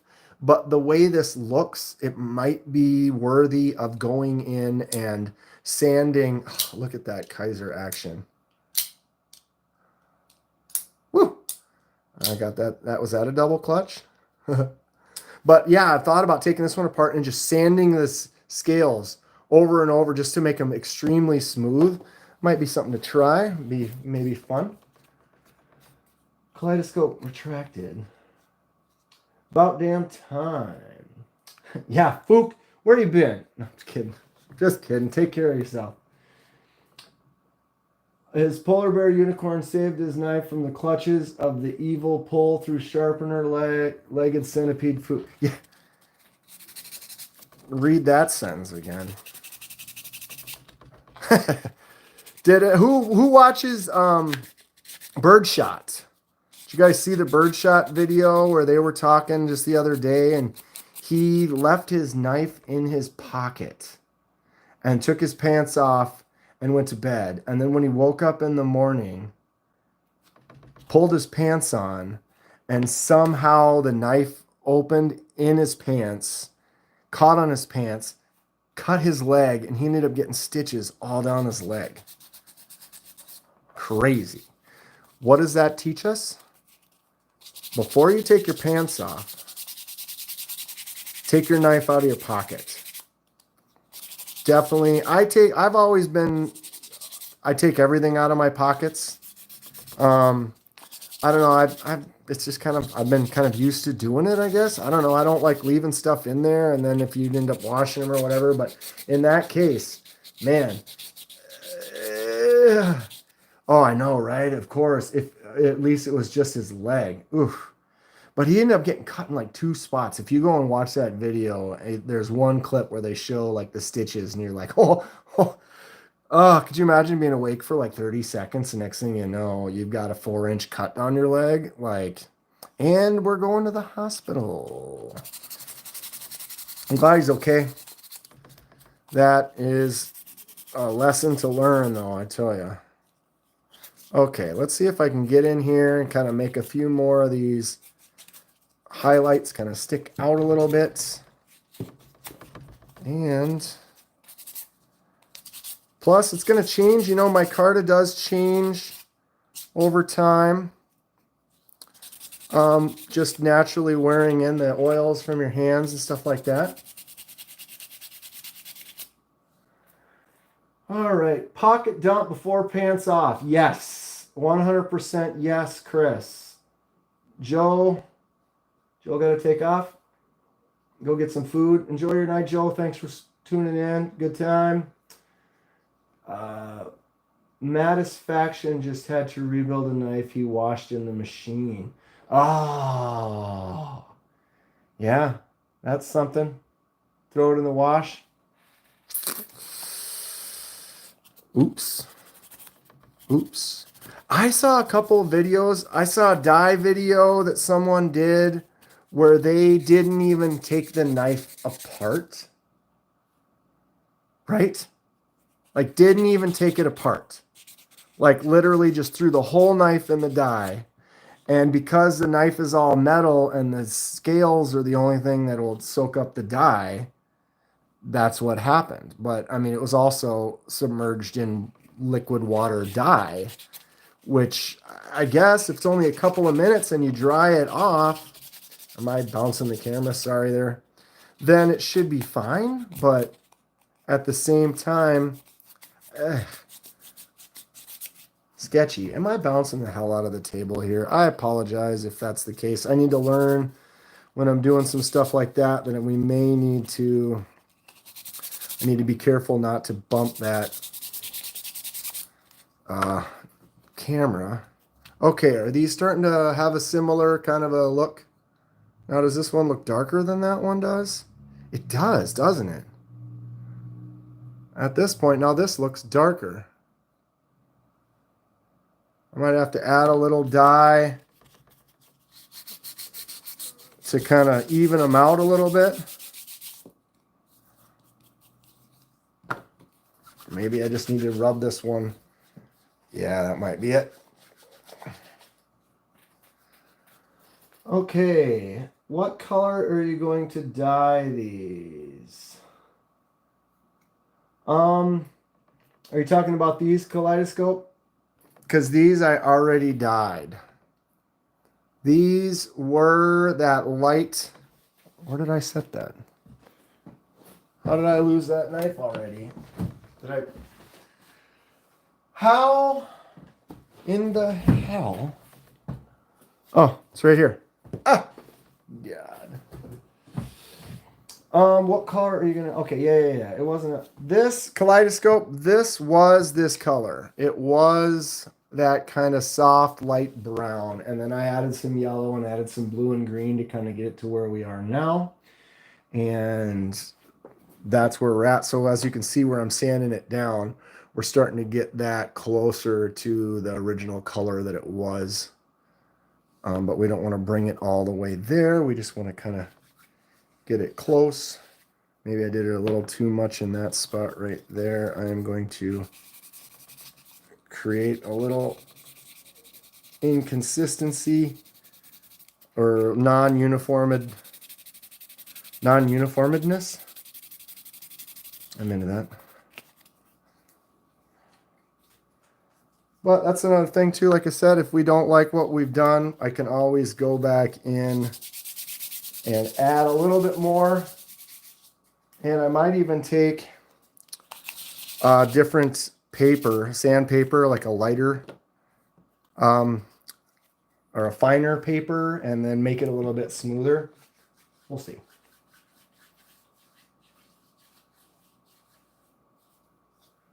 Okay, so there is this. Just trying to add some oils, make sure that they're both kind of even, because I did that with the one, and that's what made it so much darker than the other, because I was like, man, these were about the same color.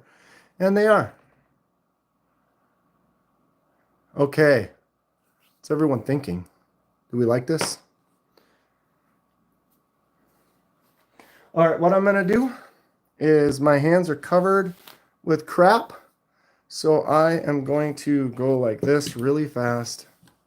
And then I'm going to go rinse these off really fast. I won't be gone long. Just get my hands away from dirty. Can you still hear me? I'm in the kitchen. And I'm talking loud. Because why not? All right, that's all I needed. Getting myself a towel, and I'm coming back. I didn't leave. I'm still here. Okay, I'm here. I got that green powder off my hands. Get this out of the way again, and then maybe just a quick like this in case I did leave a little sanding residue.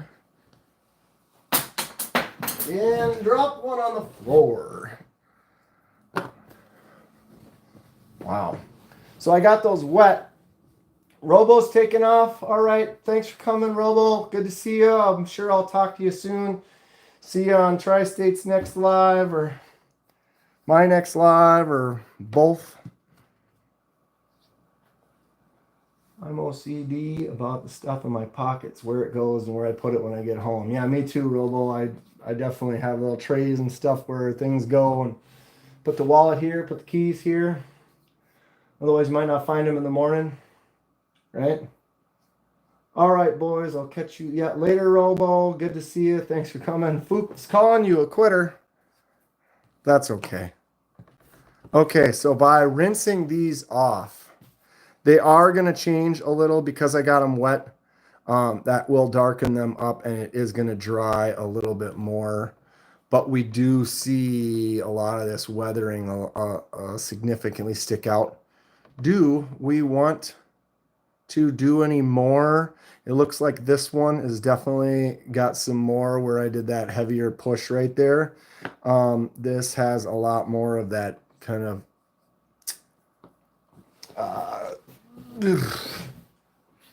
texture of the man, my brain. The texture of the micarta.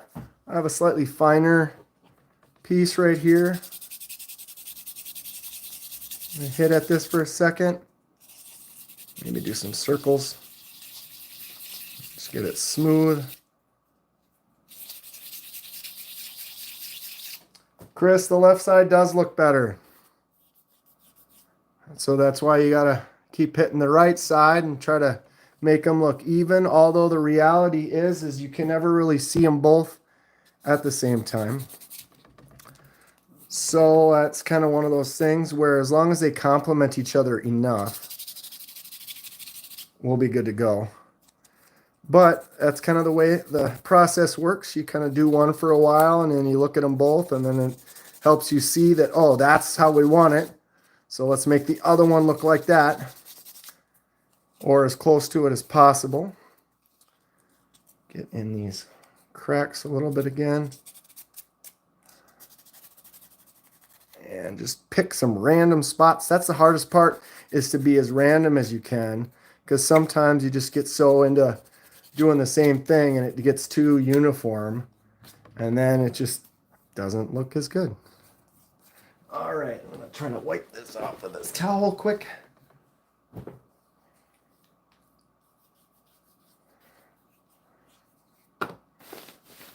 We're getting somewhere. Where is it? I don't know.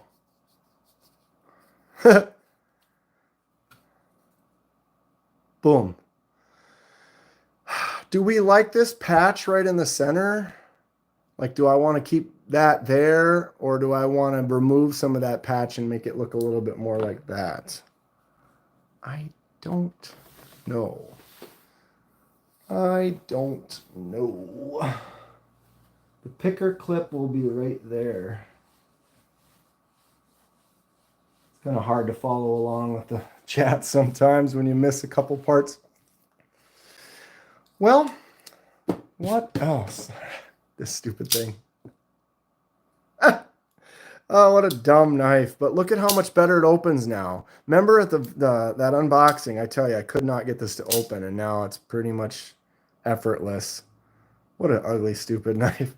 But I tell you, what do people think? You gotta keep it fresh. You gotta keep it fresh. You gotta do some silly things once in a while. Where is that hog? You guys saw that video. Oh, there it is. This dumb old thing. Yeah, someone's like, yeah, was it Big Bald? Was like, dude, that is not for me. And I'm like, no, it's not for you. It's not for anybody. This is the dumbest thing ever. But it's huge. It's just out of control. This will make you laugh. But some people, I'm not saying Big Bald did or whatever, but sometimes people take stuff seriously. And that's the reality of it. I'm a knife channel, but I'm also going to grab just this. Why is this not? That is amazing. You're right, Fook. It's amazing. It's just amazing. But there's crazy things out there. But then they take it so seriously. They're like, oh, you couldn't cut anything with that. That would break on the first, maybe it will. But I didn't buy that to go camping and use it as a hatchet. Pocket knife for Shaq. That is definitely a pocket knife for Shaq. You know what I mean? I think leave it. Read my last message. Kaleidoscope and eyes. You're left-handed, so I think the left scale being more worn would be a little more natural. Truth. See, I like that. You're following along with the story. That makes sense. This is my left. Oh, plus the clip's going to go right there. So there's going to be a clip right there. It's going to make that look a little bit different. And the clip is also kind of protective versus this side is not protected. Yeah, not a bad thought. The size comparison next to the pyrite broke me. Yeah, Lobster Man, am I right? Dude, my buddy comes over to work on the heat and we're talking, and then he pulls this out of his out of the box, and I'm like, are you what? That is sick. I mean, I said it. I have long hands, but my long hand wrapped all around that still doesn't touch. It's over a pound. It's just, I would love to see this in Shaq's hands, though. Someone that's huge like that would just be able to, like, dwarf this up and make it actually look like a pyrite. The Pyrite XXXL. But yeah, weird and dumb, unique stuff, Fook. It's great. It's great. I'm all about it. I will be checking out all types of things, whether they're crazy or efficient or small or whatever. And like this one too. I mean, come on. Full switchblade, Italian made stiletto, and it's like barely 2 inches long at the most. I tell you, stuff's fantastic. Toothpick for Shaq. Barbarian Brawny got a Geck Urban Jack with beard comb. Okay. I could be into that. Beard comb sounds fun. This one's not even weird. But I mean, Max Ace Goliath. If you don't know about a Max Ace Goliath, come on. Titanium bolster, San Mai SLD Magic Blade. Look at that Hamon. can see the layers. What a cool knife. And it's huge. It's enormous, but it makes that other one look even bigger. This Goliath is not a large knife comparatively. Fun stuff. I've had the triple action, the cold steel triple action. I've had this since about 2000. Wow, did I just cut? Did you even notice that? It looks like it just said, go, you're back live. I must have dropped out for a half a second or something. But yeah, this is the cold steel triple action. So the way this works is it drops down, then this comes out, and then this closes. There's another knife that came out just recently that's very similar to this, but it's neat. Clint, I gotta go. Excellent live. Hey, Clint, thanks for coming. I appreciate you. We're doing this on a regular basis. Join in. Have some fun. We'll see you later. Check this out. Oh, geez. Broke the tip. But yeah, that's a full-on double-edged dagger. Sorry I'm so zoomed in. But yeah, you swing it out. It's so hard to do on camera when I'm so zoomed in. There it is. That's illegal in my state for so many reasons, right? But it's cool. It's neat that it closes up like that. It's got that kind of Celtic pattern or whatever on there. I saw this back in the day and I was like, oh man, I want that. It's super cool. I like neat stuff. We're gonna try it out. Okay, these are drying off. I think I'm not gonna touch them for now, and maybe let them sit for a day and kind of see, and then probably put them back together. But yeah, that was kind of a fun little weathering. It does look a little different on camera than off camera, but I will kind of let that. I'm definitely the type of artist that will do something and then let it sit and stare at it for a while. I get stuff for the dye project and I look at them before I get inspired, and it might take me a while before I actually get to it, but I will get there. You guys want to see a little sneak peek? I haven't done this yet. I've still got a couple videos on this, but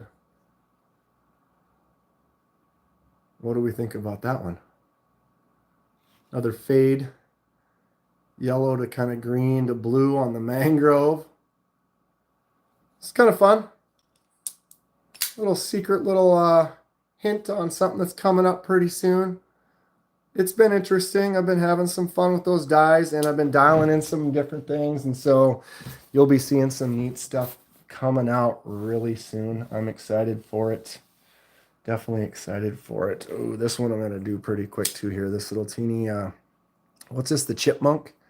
I'm going to cut myself on this little guy. It just wants to slam shut every time, and I'm always extra cautious with it. But it's got that cool little flipper tab. I think these are going to be kind of a thing that's a little bit more normal. Where's the other one? The Civivi Sendy. They both have this little nub, right?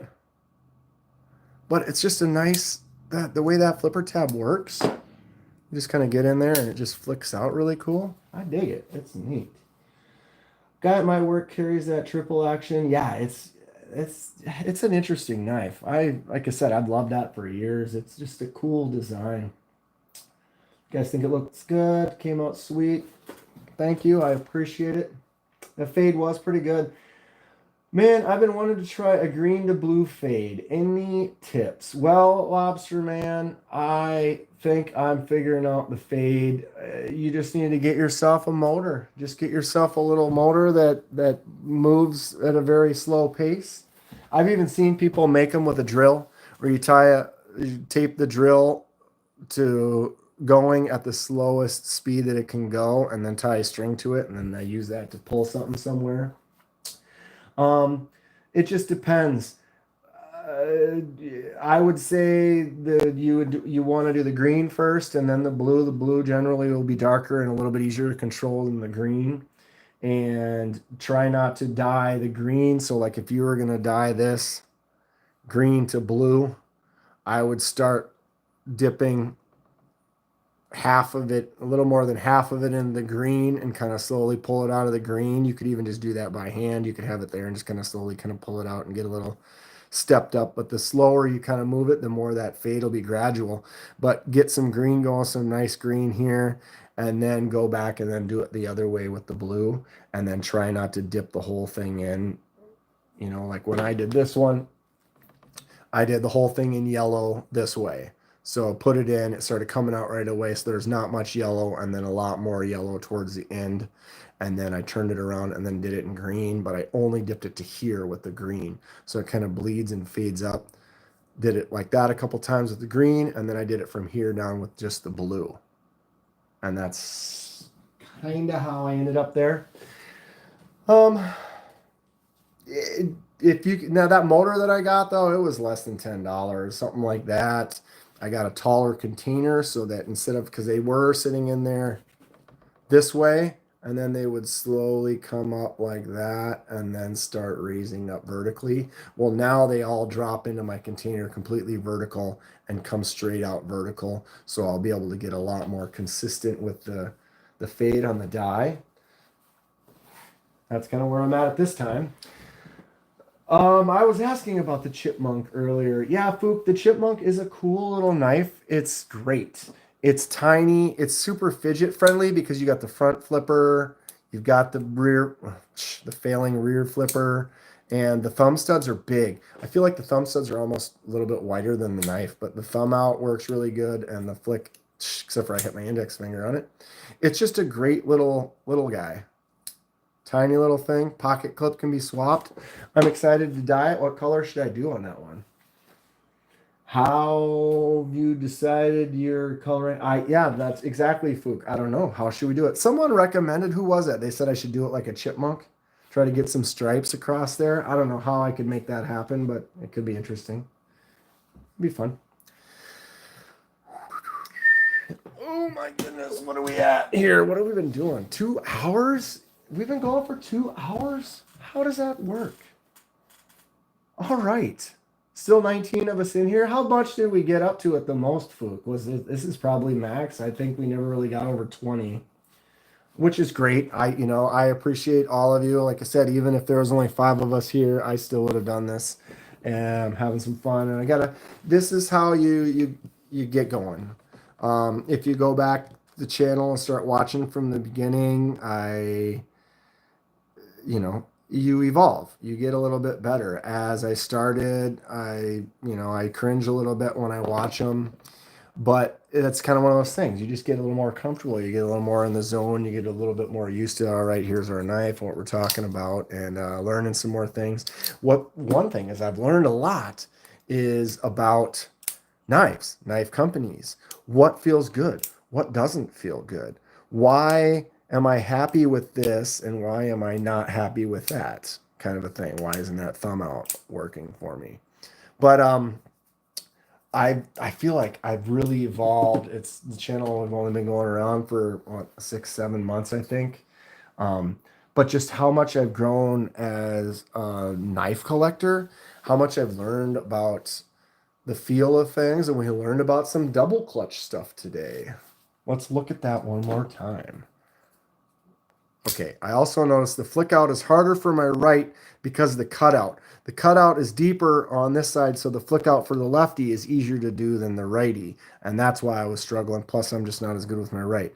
But here we go to close, and it drops to there, and then it stops. But look at the distance here, all the way to there before it hits that the detent ball to close. That is a wide double clutch if I've ever seen one. Tactical Terry, you should be able to mask a G10 with vinyl. I use Rit dye to dye disc golf disc. Tactical Terry, guess where I initially started all of my dyeing? Discs. I am also coming from the background of dyeing disc golf discs, and I have a Cricut, the Cry-Cut Cricut Maker. It's a vinyl cutter that you can use to cut out some cool patterns and stuff out of vinyl. and then use that to do masking for doing some dyes. So yes, I am familiar with that, Terry. I have not tried it on any knives as of yet. Um, the issue I found is pretty much all of the knives I have some type of texture on them. And so how have you done with that? Because if you have, that's what I've noticed with like a disc, you set up a disc for a die and you have that on there. And if you have a little spot or anything isn't sealed just right, the ink will bleed underneath. And so if you've got it across like this jade with this little bit of texture, I feel like the ink could bleed down into those spots a little bit easier. I'm just curious about that, Terry. What do you think as far as textures? Um, Also, Terry, shaving cream method, I've tried it. Go back and you can watch Die Project number 15, part 1, 2, 3, 4, 5, and 6, where it is still not done. But I've done some, that used to be my favorite, tie-dyeing discs. I'd make the bed of shaving cream, make a cool pattern in the bed with the dye, and then press the disc in there and let it sit overnight. And I've come up with some really, really cool stuff. Been really happy with it. I was excited to do that. And long story short, it failed.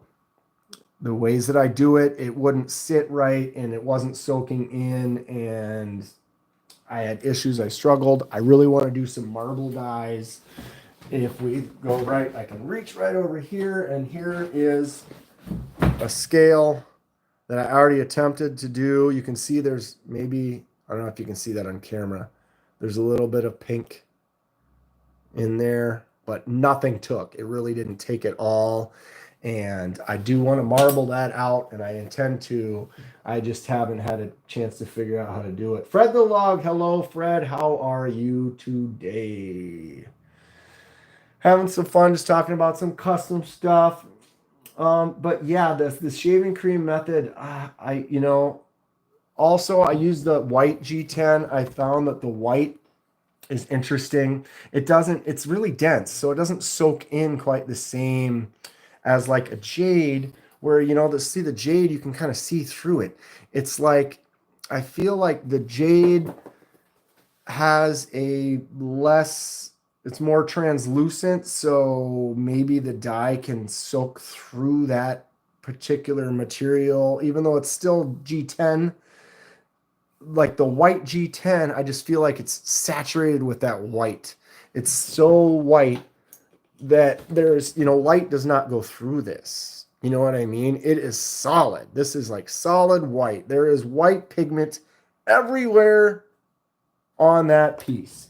Versus this, you can just see little parts through it, and you can see that it's kind of more translucent. You can see the light coming through it like that. Light does not go through the white at all. I feel like that has something to do with the dye. Just doesn't soak in as fast, or doesn't soak in as deep. Maybe it's probably more that. It's more of a surface soak versus really soaking in deep. Versus, I bet you've noticed, Terry, when you dye a disc, if you dye a Frisbee, and then you wait a year or two, that dye will start to bleed and move through the disc. So it'll be on the top, but after a year, you can flip it over and you'll see that it's bled into all the way to the bottom. It actually spreads out into the plastic over time. And I don't know, G10 is just a little bit different. It's something to learn. But yeah, what did you say here? I don't really dye scales. I went straight to anodizing titanium. Excellent. Yeah. If you got titanium to dye, I'm an artist by love, and I just love doing projects. And because I'd done so many disc dyes, I was like, wow, you can dye some of these scales. I got into it. I mean, here we are on die 36, 37, something like that. This is my first micarta die. So it's, I would say, successful. It seems to work just fine. Haven't had any issues with it. But I love process, and I love doing stuff and just being creative. And I like working with my hands and making things and experimenting. And it just passes my time. It's great. It's good stuff. But I don't know. What does everyone think? I think I'm going to just kind of go with this for now. Like I said, I'll probably let it sit for a day and kind of look at it. I really like the way it kind of weathers on these edges and these little spots, like right here. I'm pretty happy with it, but that definitely means I have more of my micarta that I want to start doing some dye stuff too. But yeah, why not? This is one that is going to get some dye for sure. The talking knife. Is this going to become a thing in the future? Maybe. I'm turning into a knife puppetry, marionettes. I don't know. That was terrible. But what does everyone think about the micarta on this? What color should we try to do? Remember now it's brown. It's only going to get a little bit darker. But what color? This dye does have a detent. Let's look at it.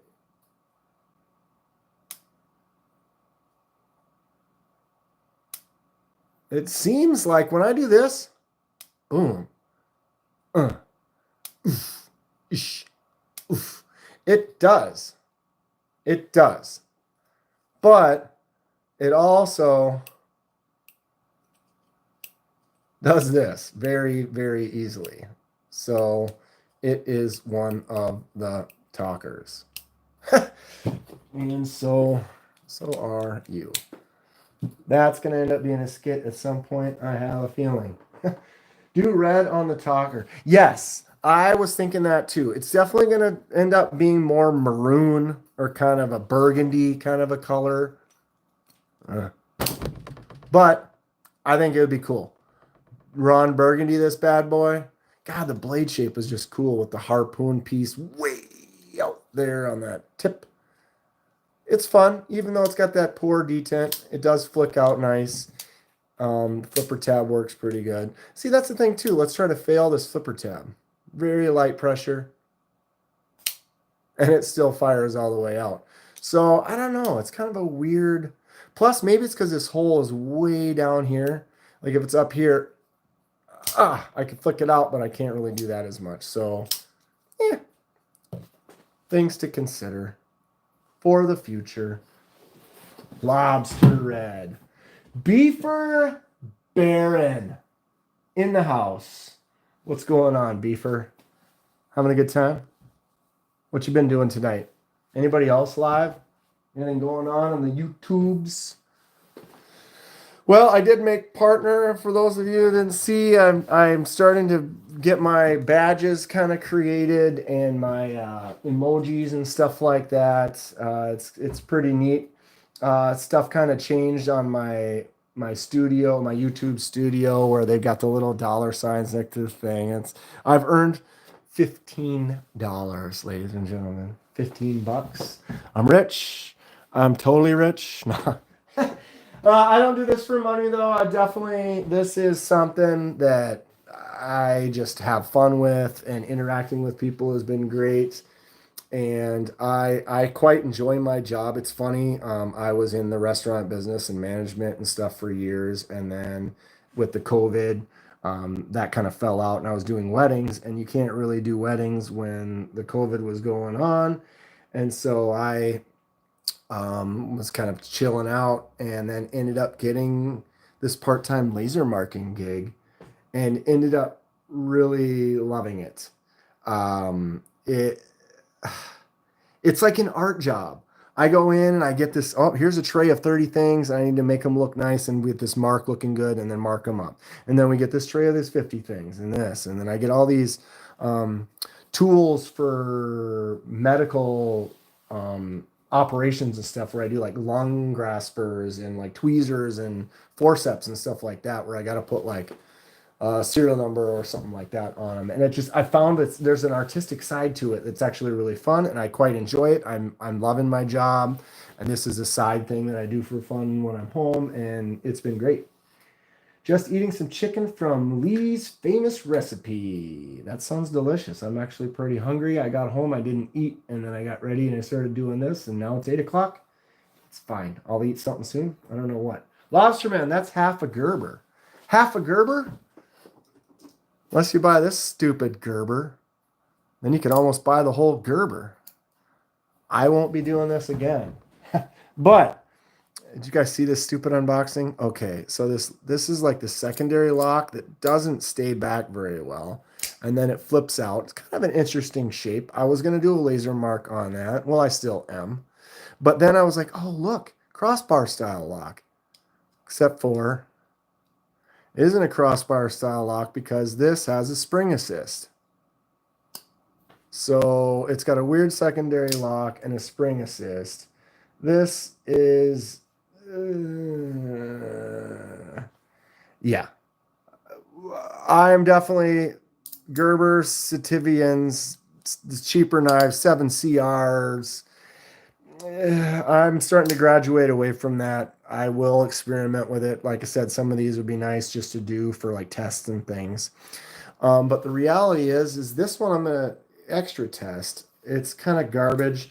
Beefer, I think this thing was like it was Blade HQ. I think it was like $15 or $18 or something like that. It was cheap. And yeah, assisted crossbar. What?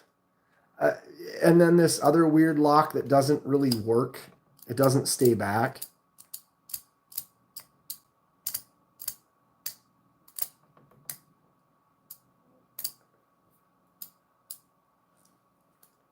And it's back. So what I'm going to do is I'm going to take this apart.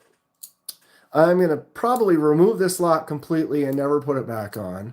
And then I'm going to see if I can get rid of the spring. If I can get rid of the assist on this, and then maybe it'll work just like a crossbar, but I don't know how much the spring goes into play with the crossbar lock. If I remove it, then if that just become a loosey-goosey thing in there or what. But I am going to take this apart and mess around with it and see if we can kind of make light of this hunk of junk. But yeah, Gerber, you get that paraframe looking Gerbers that are $15 that are just, I don't know. Kershaw has a prototype that assists in crossbar lock, and I hope it doesn't work out. Yeah, why assist? Although I tell you, 20 years ago, Dan would have been like, ooh, assist. Ooh, check out this assist. Do I even have a dumb assisted knife over here? I bet I do. Oh, I've got this one. This is actually a nice little knife. The old Kershaw Ken Onion design. What is this one? The Chive? Or whatever. This little guy, I had to kind of profile this at one point in time. It kind of damaged the tip a little bit. But this little guy does have an assist in it. I've had this for probably 20 plus years. Tiny little dude. Not a bad little knife. Not a bad little thing, but some of the designs are just, ugh. You have a soft spot for Gerber, Beefer? What's the Gerber that I should be looking at then? You know? Or they just make good baby food? Is it the same company? Gerber? I don't know. I could find a lot of Gerbers at some of the knife places around here. I don't have very many good knife stores. We talked about that. Fook and I were talking about SMKW and how it's 800 miles for him and like 900 some miles for me or whatever. I've got a huge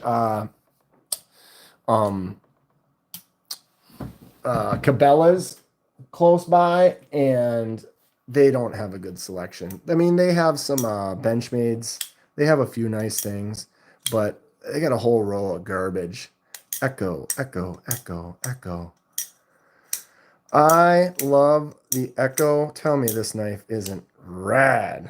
This one's also the titanium version. I got the titanium clip on there. I could do a die with that. I don't know. We'll see. My trash can has a soft spot for Gerber.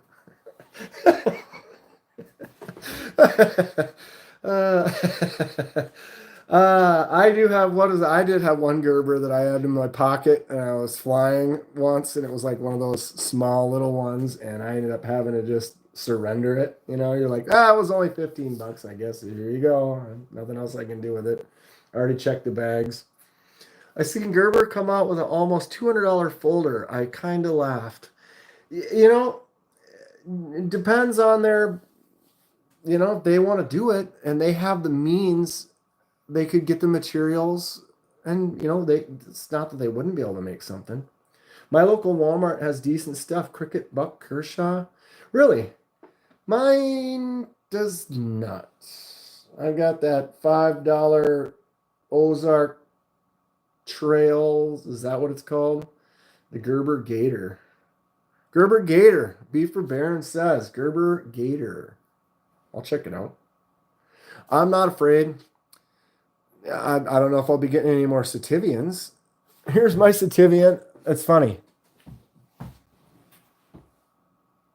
Where's the blade? I did the dye on this. Not bad, huh? Nice purple. Where's Greg? Greg loves purple. Yeah, I actually ended up using the blade for some tests. This would be kind of fun to look at. So these are test marks that you can do where you just allow it. So all of those, that was one test. So you say, all right, I'm using this material. I'm trying to get this type of a mark. And then it does all the different things. Then you say, oh, C4. I really like that one. Or this was more of a black. So you can kind of get some ideas of what's going to happen. And then you can go ahead and further test. Make some lines. Try some things out. What do you think of that one? With the rainbow in it. Let's see if I can make it blue again. There it is. Boom. Look at that. Unfortunately, that particular setting is not consistent. It was not coming out the same. So that stripe there is the same as this and this underneath there. And you notice how it like fades out here, but it's blue over here. That's kind of the consistency you get with it. So it's one of those things where experimenting is nice, but it doesn't always work out the way you want. I actually like my Gerber flat iron. Okay, I'll check these out. Gerber Gator, Gerber flat iron. See how they are? Maybe they're cool. I did my Vision FG in purple. You inspired me to try it out. Lobster Man. What a great knife, right? Which FG do you have? Do you have just the standard one, or do you got this one here? Oops. Oh, who doesn't love the Civivi Vision FG? I definitely, they should make one. S90V blade. I would say Altum, but I feel like this is not a knife that's as good for the Altum, just because the scales and the liner is the same.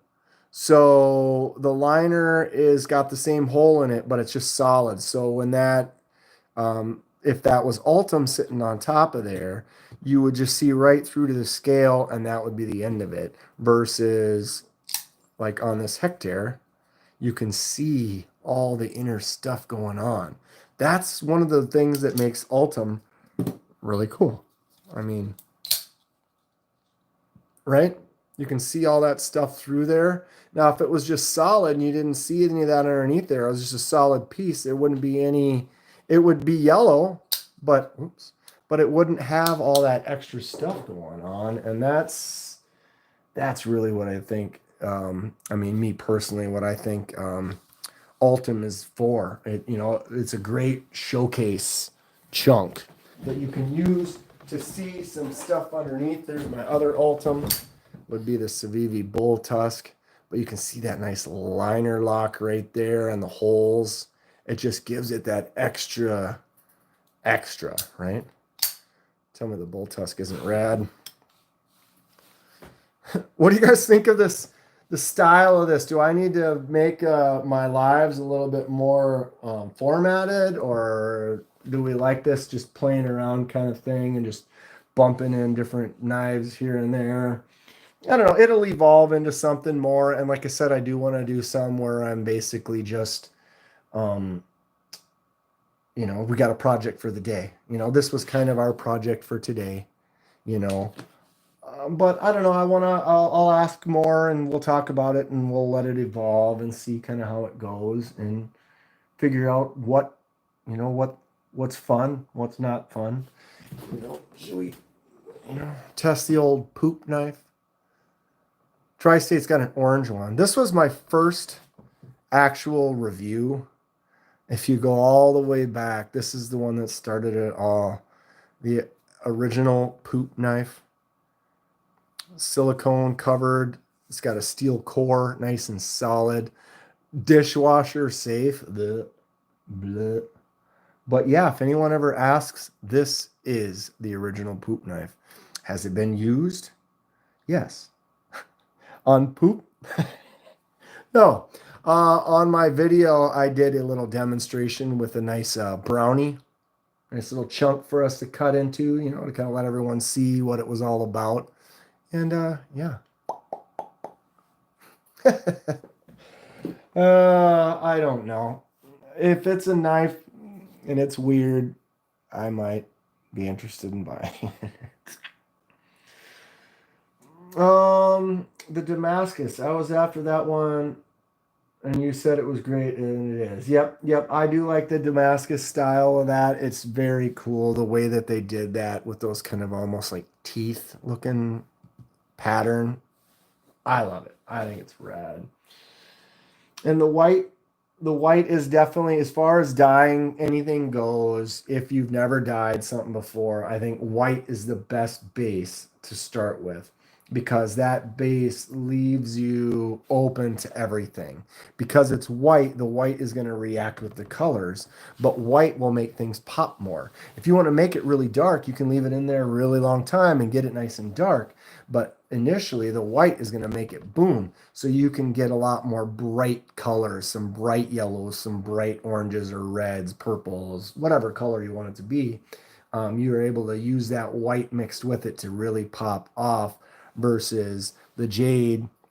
You do that jade and it is only going to change from that color and darker. So a lot of times when you've got a little bit of that jade in there, it's going to always give you the slight tint of green mixed with it. But yeah, white works the best for sure. It's okay to have a few things you want to talk about, but I don't think you need a hard format to lock into. Yeah, I'd agree, Fook. Maybe I should make a few notes, a little couple things like topics that we can focus on for the day, or like have it be, today's stream is going to be about this or whatever, and maybe get into some questions or some things. We can also make it into some discussions and really kind of talk about some stuff, some new knives that are out there, like what's new that's coming out soon that people want. Everyone knows I want that rose gold Bowie pyrite that's going to be out soon. I've got my finger on the ready to go. Order. Did you see the other pyrite that just came out? It's in a different blade material, and it's a copper handle with a textured pattern on it. Looks super cool. It released today. It's like 130.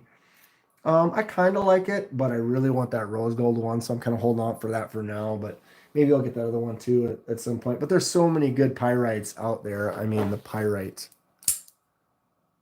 This is just a classic pyrite alt. Oops. Such a great knife. And then the pyrite minis have been good. I really like it. Chris agrees. I'm with Fook. I agree with Fook. Does everybody agree with Fook? In case things stall out. Frozen. What do we do now? I don't know. Automatic knives. Gotta have one. This is, I lied. I lied to everyone. Because when I got this concept Fenrir. And I said, hey, everyone, this is the official Kenman first fully left-handed knife. It's a left-handed liner lock. And I love it. But I kind of went and said, yeah, this is the first one to my collection. But I was wrong. This Boker Kalashnikov auto is a lefty auto. Boom. So the first full lefty that I got was this. I didn't really realize it. I wasn't really thinking about it because it doesn't seem quite as, whatever, because I'm so used to like button locks Where are all my button locks? I'm losing my mind. I think the pyrite. So the pyrite right here, the button's on the bottom, and that button on the bottom works great for lefties. So I could have gotten the automatic with the button there, and it would have been fine. But it was like, ooh, they had the lefty version going. Man, that thing for $50. This is a fun knife. I mean, who's got one of these? Nice little auto open, just slams out. Had to get it for the collection. So yeah, I do have one other lefty knife. Not a bad little knife. It's fun. If you don't have a Kalashnikov, it might be one worth checking out, picking up for the... Fook does not agree with Fook. Get out of here. Had a great time, Kenman. The time really flew by. Have a great night. Got notifications on. All right, Kaleidoscope, thank you for tuning in. Appreciate it. We will see you next time. Plan on next Thursday for sure. And yeah, and I'll try to come up with a schedule. Maybe we'll do it a couple of times a week, or I don't know, we'll see. I'm excited about it. I am definitely enjoying it, and I cannot believe it's been 2.5 hours. What? Which knife hasn't hit the table? Wow, a bunch of them. God. I do have like 100 and some knives in this room right now. I did have a little case I was putting them in, and then I realized, like, you know what? I like them out. I've got them out. I'm going to get some shelves. I'm going to line them up on the shelves. I'll show everyone once I get it there, and so I can always see them. I can always see one and grab it. Kind of keep them maybe grouped by companies or something like that, but I like having them out for sure. Tactical Terry is a lefty and don't like lefty knives much. Being trying to unload a chopped lefty PM2 for ages, huh? Terry, to an extent, I agree with you because I've had so many liner locks and you're so used to it one way that, okay, well, now I've got this lefty one. Is it better or is it different? It's kind of an interesting thing. I don't know. I haven't had enough to kind of come up with a good enough opinion on it. But it's funny because I'm so used to some of my liner locks, that I'm so used to doing this already that it doesn't really bother me. I don't know. I will continue to check them out in the future. But I don't know if you saw my pants. Well, you don't carry them in your front pocket. Trying to unload. I don't usually buy automatic because I can't carry them. Oh yeah, I hear on that, Fook, is like I got, sometimes you can't carry it or it's illegal or whatever, but and sometimes you got to just get something to have it, even if you don't carry it around. Yeah, for pockets, Terry. I was talking. I don't know if you guys saw my new my video on the new pants. Now I have 2 pairs. I'm probably gonna get a third. But what are they called again? I don't remember. But they're kind of like tactical pants and they have extra pockets so I could put knives everywhere. But some of those extra side pockets and extra knife pockets, the main pocket has a secondary pocket to keep the knife away from what you put in that pocket. But some of them they're narrower pockets. And so when I have a fully righty knife that won't be able to be turned to lefty, and I would normally put that in my pocket up against the seam like that, I can put it in that next pocket right here up against the seam like that. So then it's still on the left side, but I have the safety of the blade up against that seam, and I don't have to worry about it potentially popping open in the pocket. And so, these tactical pants, check them out. They're sweet. And they're comfortable. I've been looking for jeans that I feel good about, and so many skinny jeans that I just don't like these days. That these are a little bit looser fitting, and I like them a lot. They're great. I just don't like carrying a knife in my front pockets. I hear you on that, Terry. That's one of the reasons these pants. What are they freaking called? Go to my video. It's a couple weeks back. It says how many knives can I carry now?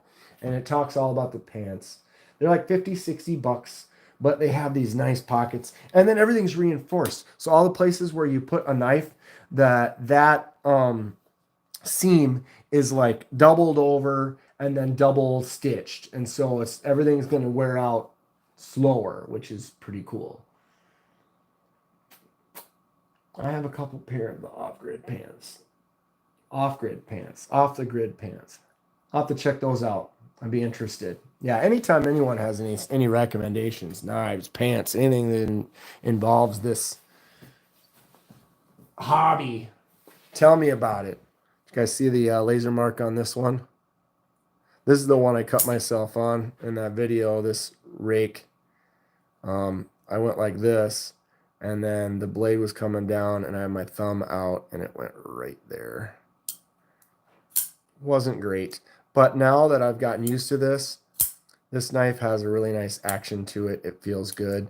It's tough because it is a exposed frame lock, and as a lefty, it's a little bit harder to deal with. But I do dig this knife. I think the laser mark turned out weird. I'm really wondering how that happened, because I had this. Here's the pattern. I reversed it, did it here, and somehow it decided to etch that one right there. Strange.